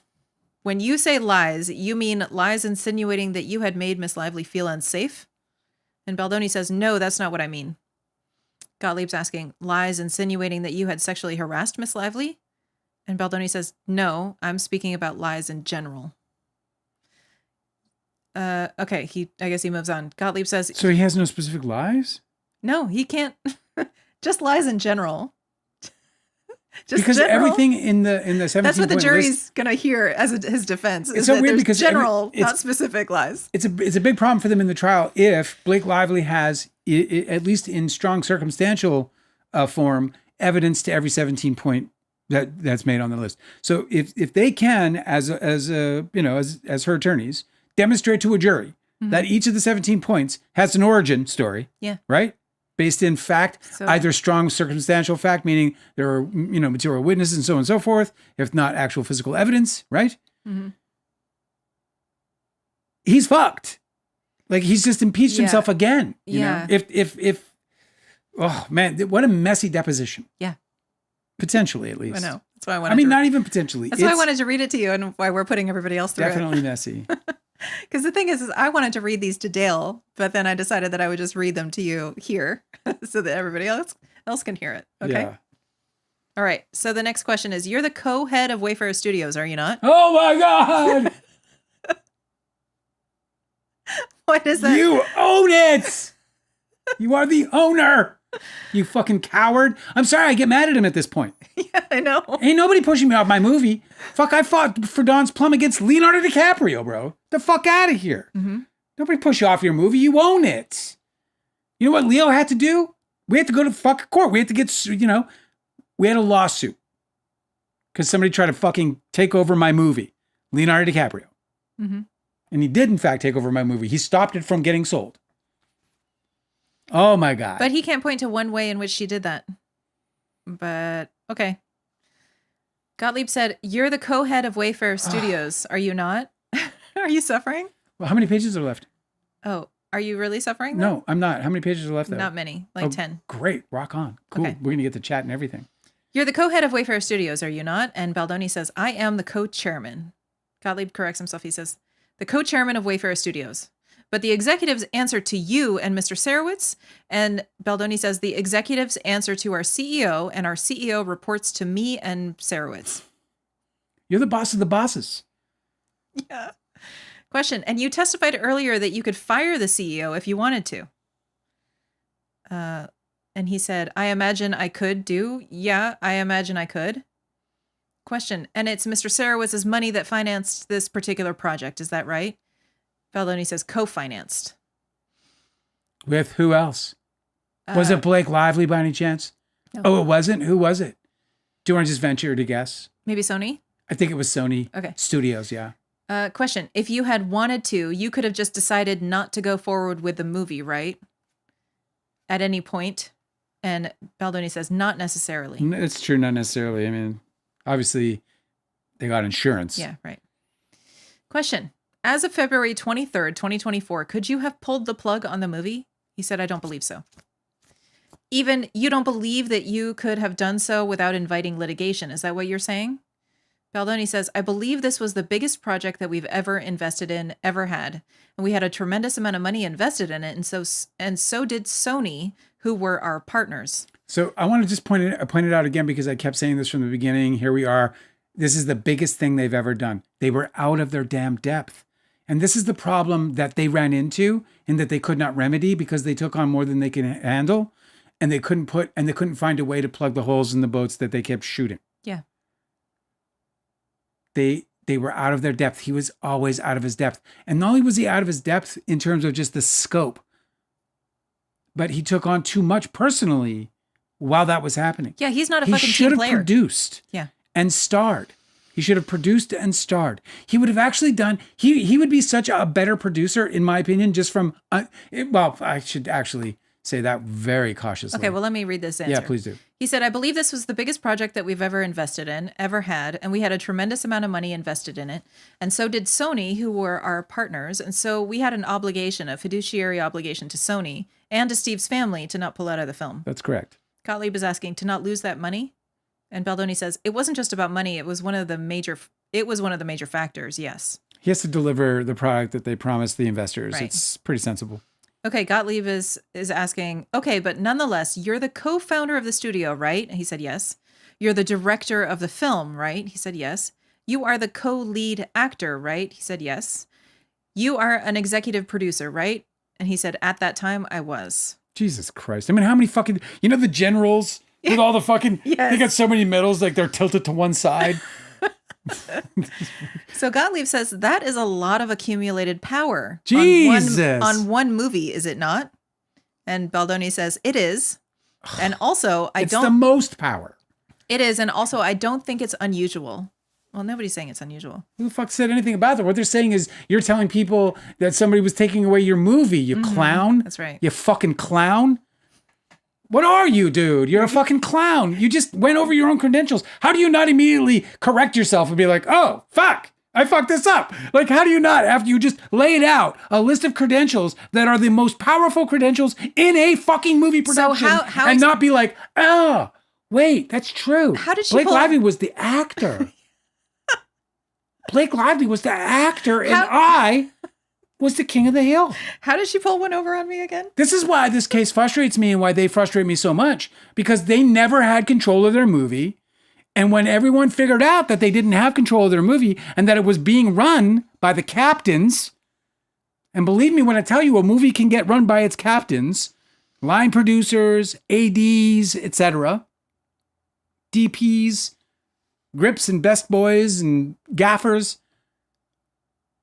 So when they started realizing that this thing that there was nobody at the wheel, this thing was being run by clowns. Clown shoes. And when they figured that out, that's when change started to come to the set. But babe, I think in a clown car, there's a lot of clowns at the wheel. Because you got to fit them all.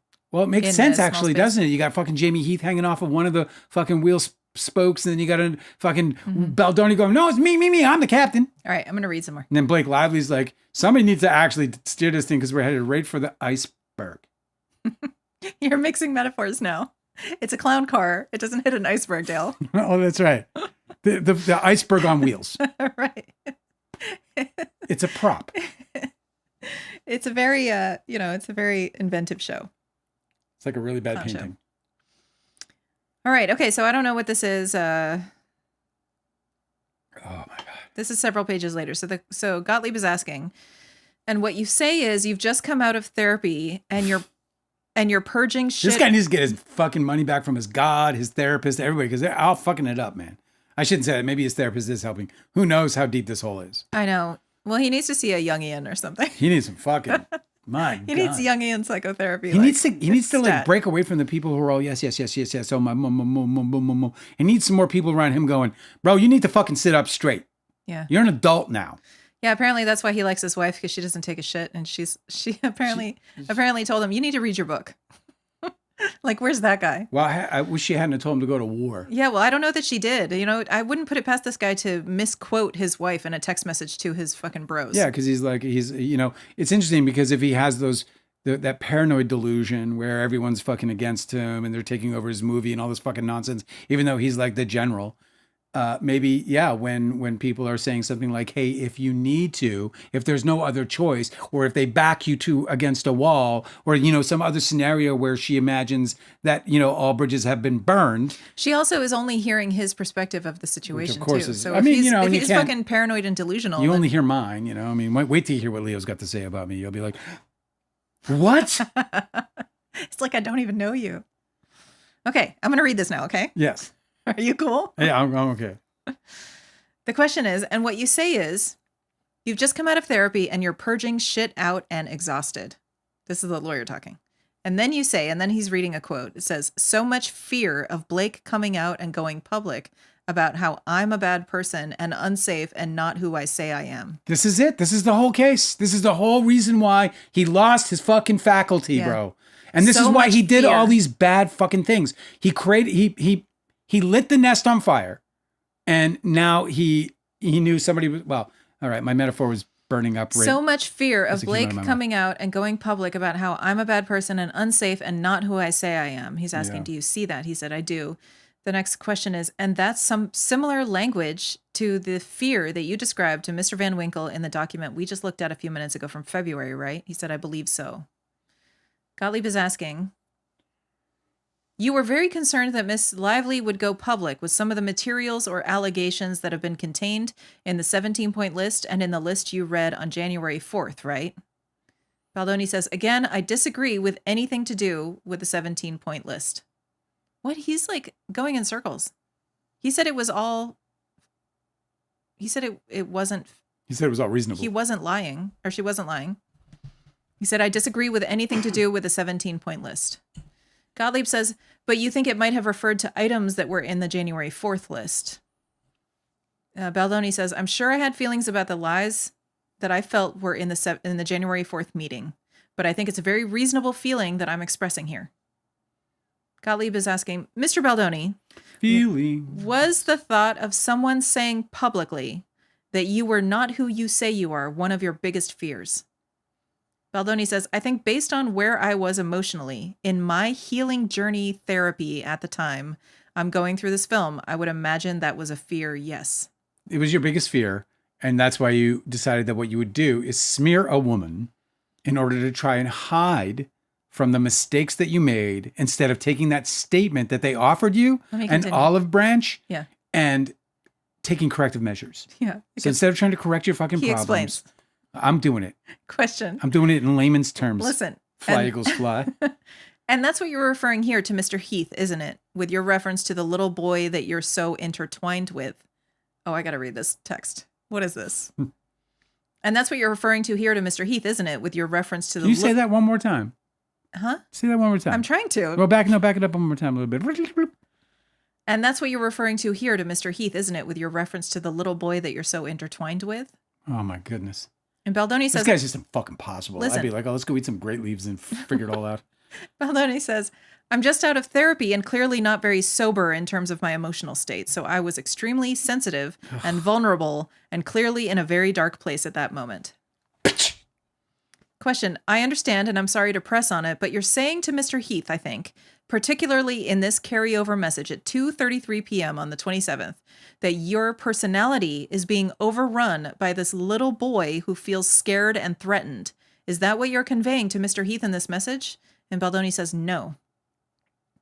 Gottlieb is asking, that's not what you meant by, and he's reading this quote, he's been running the show when he feels scared and threatened, and that's who you get so frustrated with. The little boy who's Yes. running the show? Yes. Baldoni says, what I meant by that is... Can I see your dick? Dale. I'm just saying because the guy's like inappropriate. I'm Is about it's to a little answer. kid? Okay. Just hang on a second. I'm sorry. That was a bad one. Baldoni says, what I meant by that is in moments of intense emotion and moments where I'm short or can get angry very quickly, in those moments, I believe that is the little boy in me that doesn't feel safe. And it's in those moments and it gets cut off. Oh. In moments where I'm short or can get angry very quickly, in those moments, I believe that is the little boy in me that doesn't feel safe. So here's the thing about this guy, right? You This- shouldn't be running the company then. You just shouldn't be running the company. No. You know what I mean? Like you're not suitable for the job. You don't have the You psychological feel makeup too for it. unsafe. It doesn't mean he can't be an And important you role or regress. whatever. You regress into an overly emotional, tantruming little boy. It's disturbing. It's disturbing that he's like, the thing is that he wants everything. Yeah. He wants to be the star. He wants to be the director. He wants to be the head of the company. He probably wants to run the Baha'i Faith one day. You know, it's just like he wants everything, but he's not psychologically prepared for it. Yeah, I mean, I don't doubt that this guy's got issues, and it's really great that he's working through them with professionals. I don't know why he thinks it's everybody else's problem that he behaves this way, when he is fully aware that he's got all these issues that he has to work out on, that he has like an alternative personality within him that takes over when he feels upset. Like, come on, bro. What are you doing being This in charge of fractured shit? child that he wants to build. Like, okay, fine. Your therapist has explained to you in those terms that you can visualize that you have a little boy in you, right? What the fuck is everybody else having to argue with you about it for then? You know? Like, if you know you're fucked up, why is everybody else having to challenge you about it instead of you being like, oh, guys, I'm super fucked up. We're going to make sure that we have all of this like totally documented. And like, I don't fucking get it. I don't know why he's fighting with anybody else but himself. Miss Galero 937 said, this is getting weird. No, it's true. Well, it's so weird. I know. I think that he's talking about me or she's talking about me. I was trying to break down like how he would like end up saying these offensive things to people, you know, with this little kid who like, you know, it was a bad joke that failed. Oh, you tried to make a joke? Yeah, I tried to make a joke. You know, it was a bad joke. Yeah, it's okay. It was just like I was trying to get to the point where he can like break down the barriers. If it's a bad joke, him. don't keep talking about it. No. But I'm explaining where I was going just in case because it sounded weird. Okay, then just leave it in the past. Then I got it. I got it. I'm happy with my explanation. You know, this is what happens when we're live. You know, you make bad jokes. I make bad jokes all the time. Yeah. Being live, man, it's definitely got its pitfalls. You can't take them back so easily. This is not a pre-written, edited show. Sorry. Okay, next topic here. Yep. This guy, man. Okay, Gottlieb is asking, did you ask her why? I don't know the context of this. How many pages left now? It just picks up. Couple? Yeah, we're in the last 5. Okay. Gottlieb is asking, did you ask her why? And I don't know the context, okay? Mm-hmm. Baldoni says, I think it was very clear that when a person publicly unfollows you and also through channels tells you they How do they fucking privately unfollow you? What the fuck is that statement? Publicly? You see, he's just a fucking victim? Bro, publicly unfollow you? How do we do this in private? Do I go into a bathroom? Yeah, you actually don't have to give a shit about this. That's a choice. It's a fucking social media app. And unfollow is public. It's social media. Yeah, you don't have to complain about this. There's no publicly unfollow you. I think it was very clear that when a person publicly unfollows you and also through channels tells you they don't want you at the premiere or they won't attend, I think I took the hint that I shouldn't reach out to anybody and ask. Okay, next question. But you didn't reach out and ask, right? Because Gottlieb is just trying to get the facts. Yeah. Baldoni says, I did not believe that anything that I had to say could compete with any influence that Miss Lively had. Gottlieb is asking, even though in your view all of this was based on lies?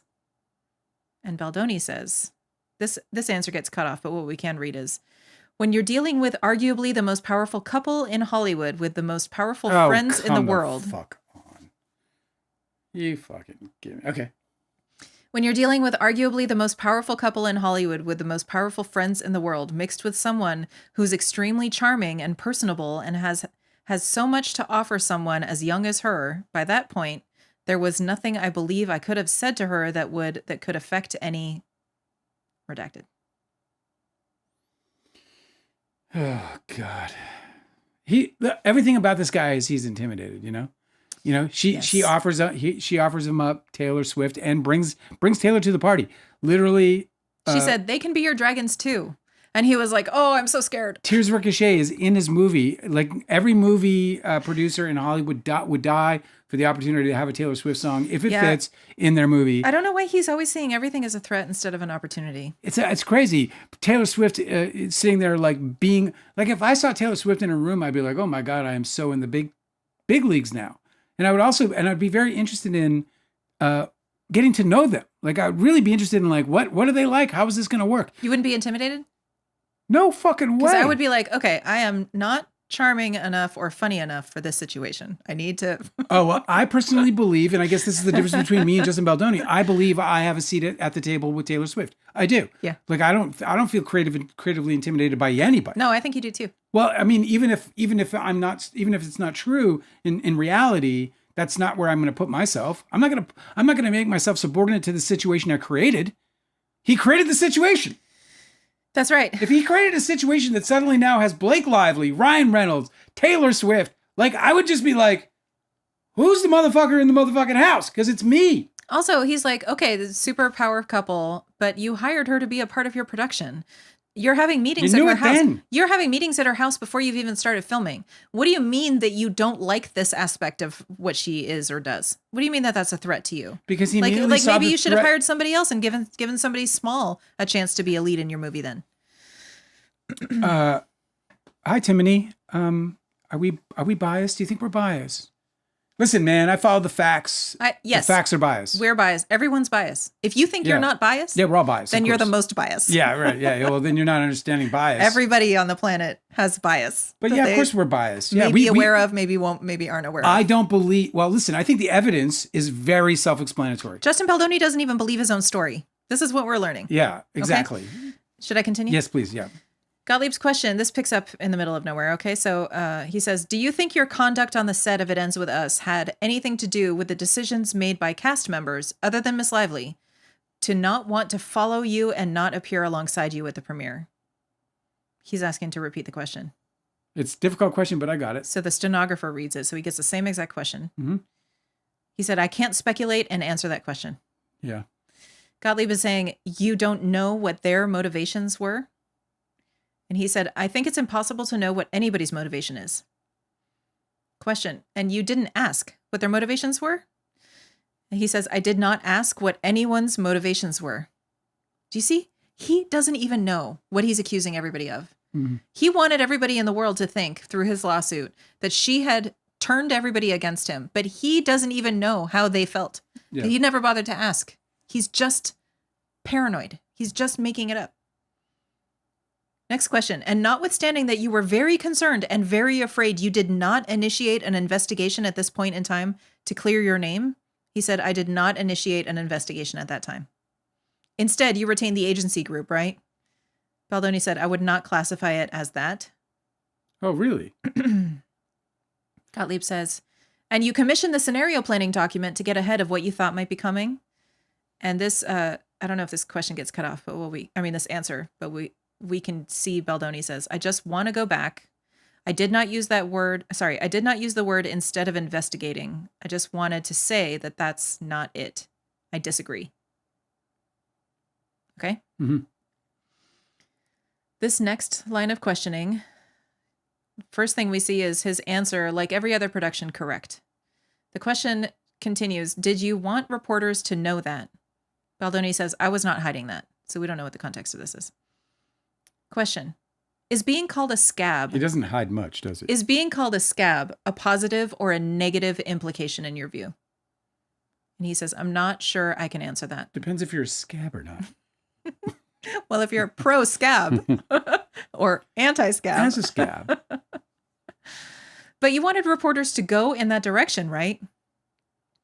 And Baldoni says, what I believe I was doing was passing on a message from my partner, Steve, who relayed to me after reading a story that appeared to be in response from something Miss Lively said on her own. She was not even asked about whether or not her husband wrote a scene, and then because of that received a lot of negative backlash, as did Mr. Reynolds, because why would Mr. Reynolds be a WGA writer writing a scene in someone's movie that he's not credited for?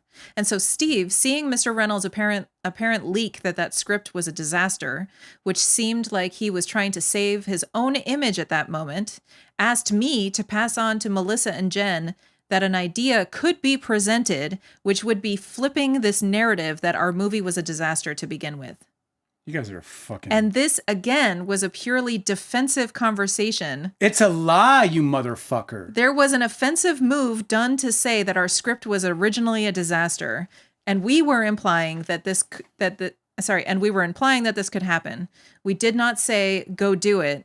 I don't unless you have something where I did, she's saying.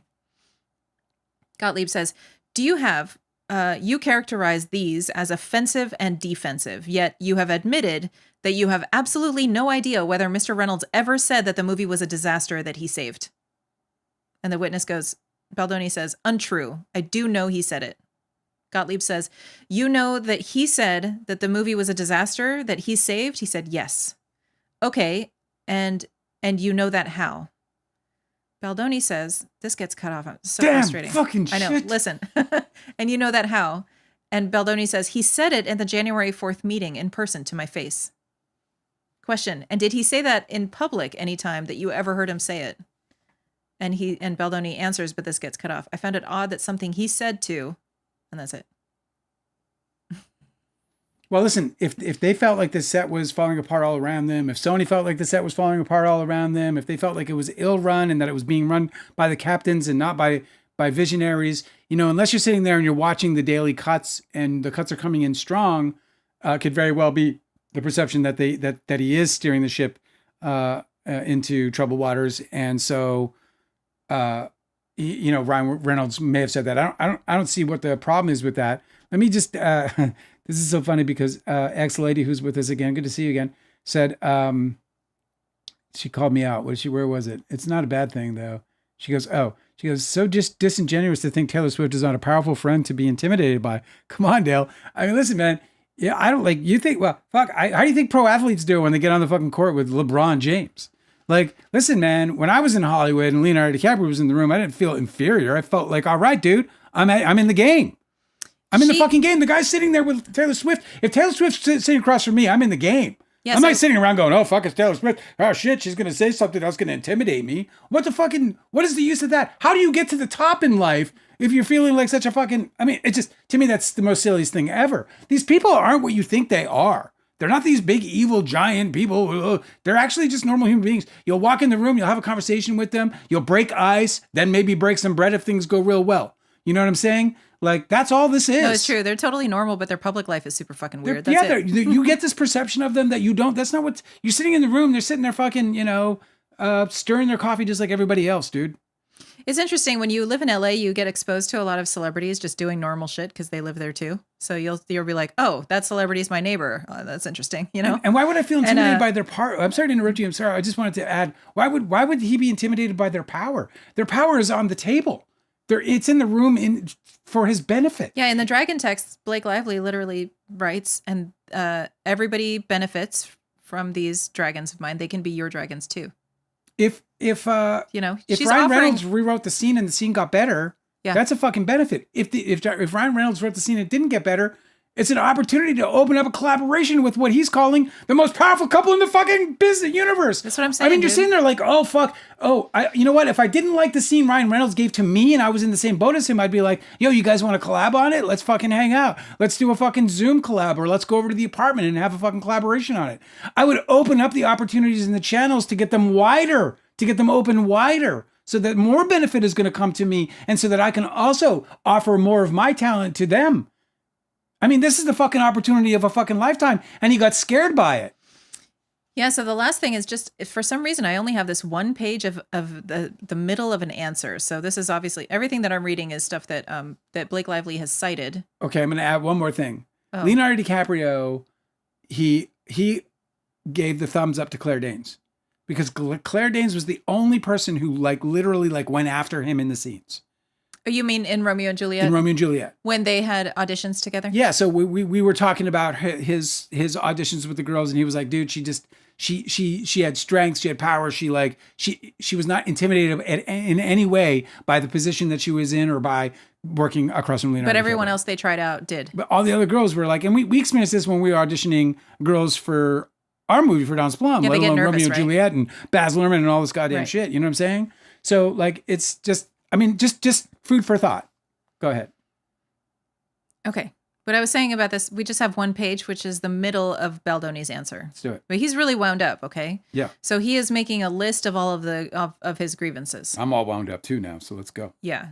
Let me just read this page, okay? Okay, yeah. Okay, so I don't know where it starts, but he says, in their circle, Hugh Jackman, Sean Levy, Taylor Swift. By that point, as I testified earlier, I was essentially forced or threatened to step down off my film. I wasn't able to finish my own film, even considering it tested higher. Somehow, the actress of my movie, who was not a producer, was able to take complete control of the film. By this point, Somehow, I love that part. Somehow.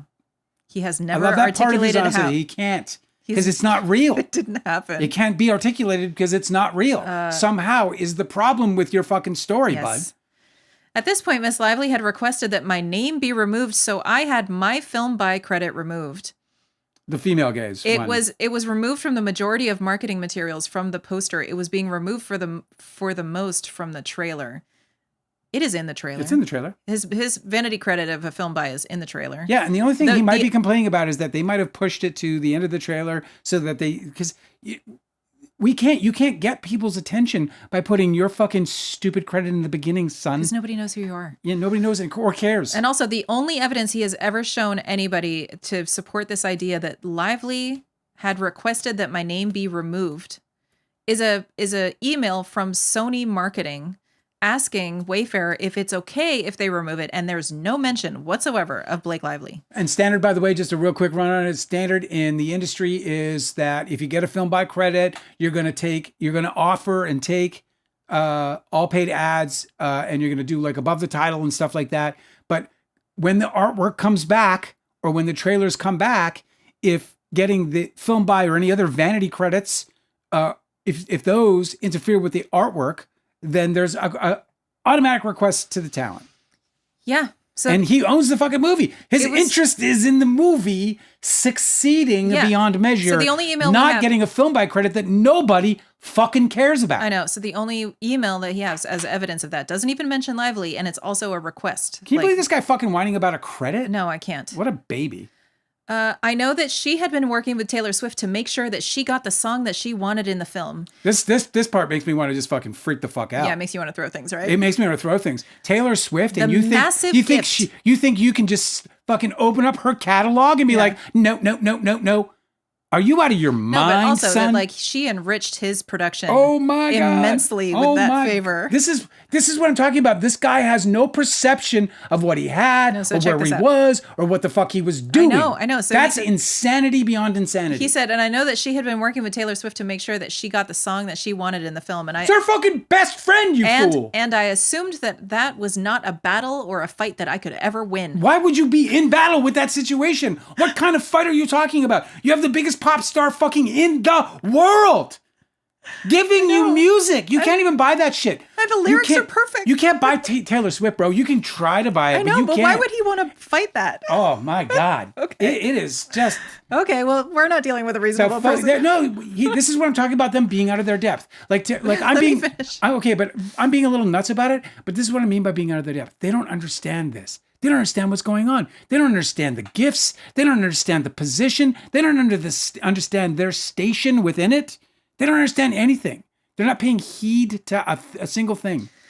It's just the most outstanding fuck up I've ever seen. It's like, Lord, put me in their place. Please. Oh my God. Just for 1 minute. Oh my God. Okay. Listen, the only time I would have rejected a Taylor Swift song is if it didn't work. Somebody want to tell me that Tears Ricochet didn't work in that movie? I know. It's like perfect. It's like it's written God. for it. Okay, he said, all of the cast had unfollowed me, which is a very public thing to do right before a movie comes out, all in unison. And at that time, I was being threatened via my agency that if I didn't release a statement, then gloves would come off. Now, I don't know the exact sequence of the time in which I sent that text, but I will tell, and that's it. That's all we get to see. Somebody said, Alan, welcome to the chat. It does get me crazy. Alan's very close by. Okay, so how much time do you have? Not much. We got to go chat now? Yes. Let's do some chat. Let's do some real quick chat, guys, because I am going to blow out early. I love the shit out of all you guys, but I'm going to have to run because the Eagles are playing and I ain't missing it. Go Birds. As much as I do. Are you, why don't you start scrolling up and I'll start. Alan's out. Yes, there's a bunch of Alans coming. The people who are new, by the way, is I was supposed to be a girl. My parents were going to call me Ellen.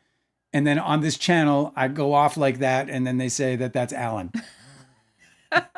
my alter ego from when I was a child. Kiki is saying that Blake said that she unfollowed Baldoni in June 2023, but you know, obviously his publicist discovered that she wasn't following him, and then told him, and he made a big fucking deal, like had a fucking tantrum about it. you know? Yeah. I mean, just fucking look, I understand that probably hurt. You know, it's best to just leave the whole social media out of it if you can.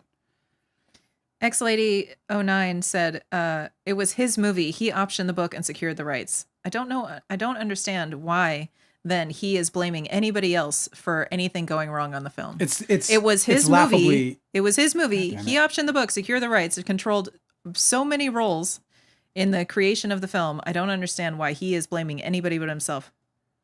Like, she didn't take control. He lost control. I don't understand it.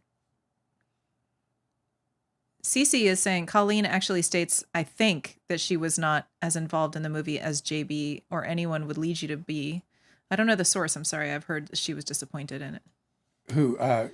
Colleen Hoover. Well, writers are typically disappointed with their adaptations. I probably will be. Oh, Stacy said that the literal only reason I paid money to see this film in the theaters is because of the Taylor Swift song. Correct.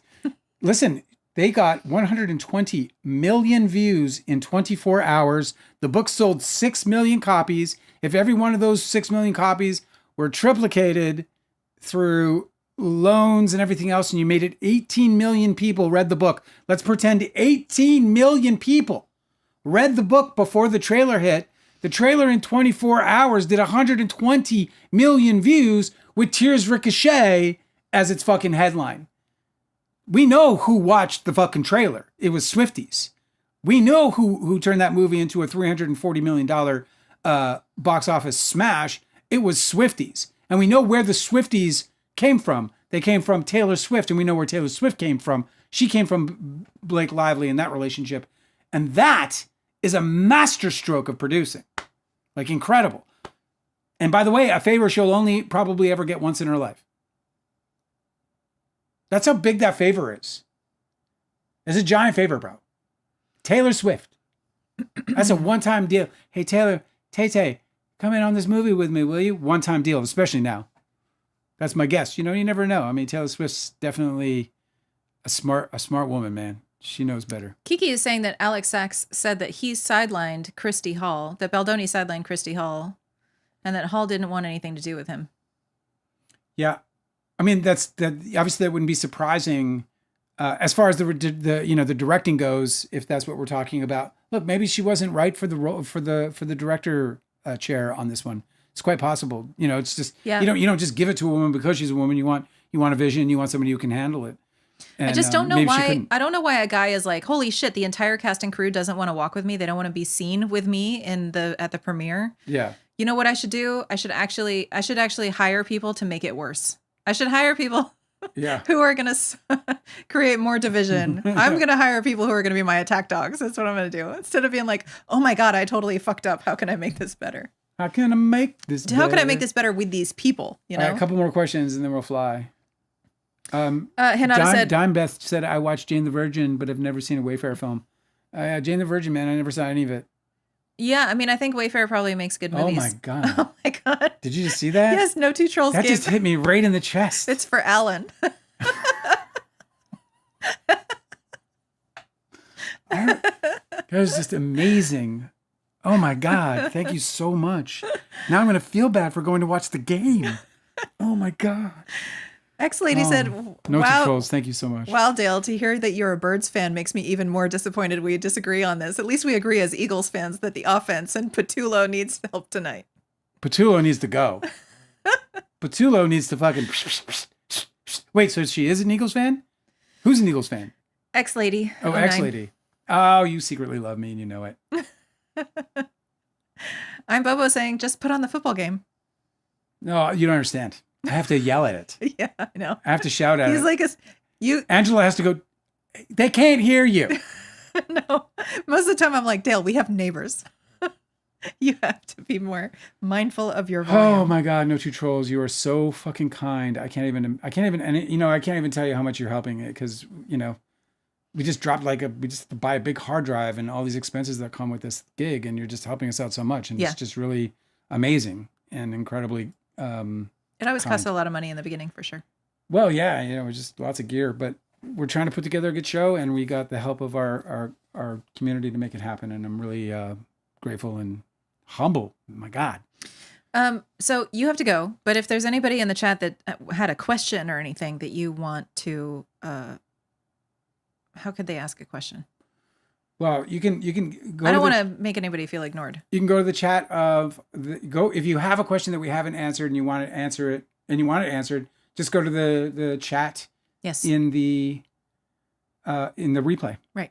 Great. You guys are fucking amazing. You guys make this live so great, and I love that we're getting people who have who have different points of view and coming in here and being respectful so that we can be respectful back. We're going to play our games. We're going to shout. We're going to do our things or whatever. But in the end, we don't need to hate each other about anything, right? We're all friends. Don't let them fuckers ruin our good time. Unless it's about football. Yeah.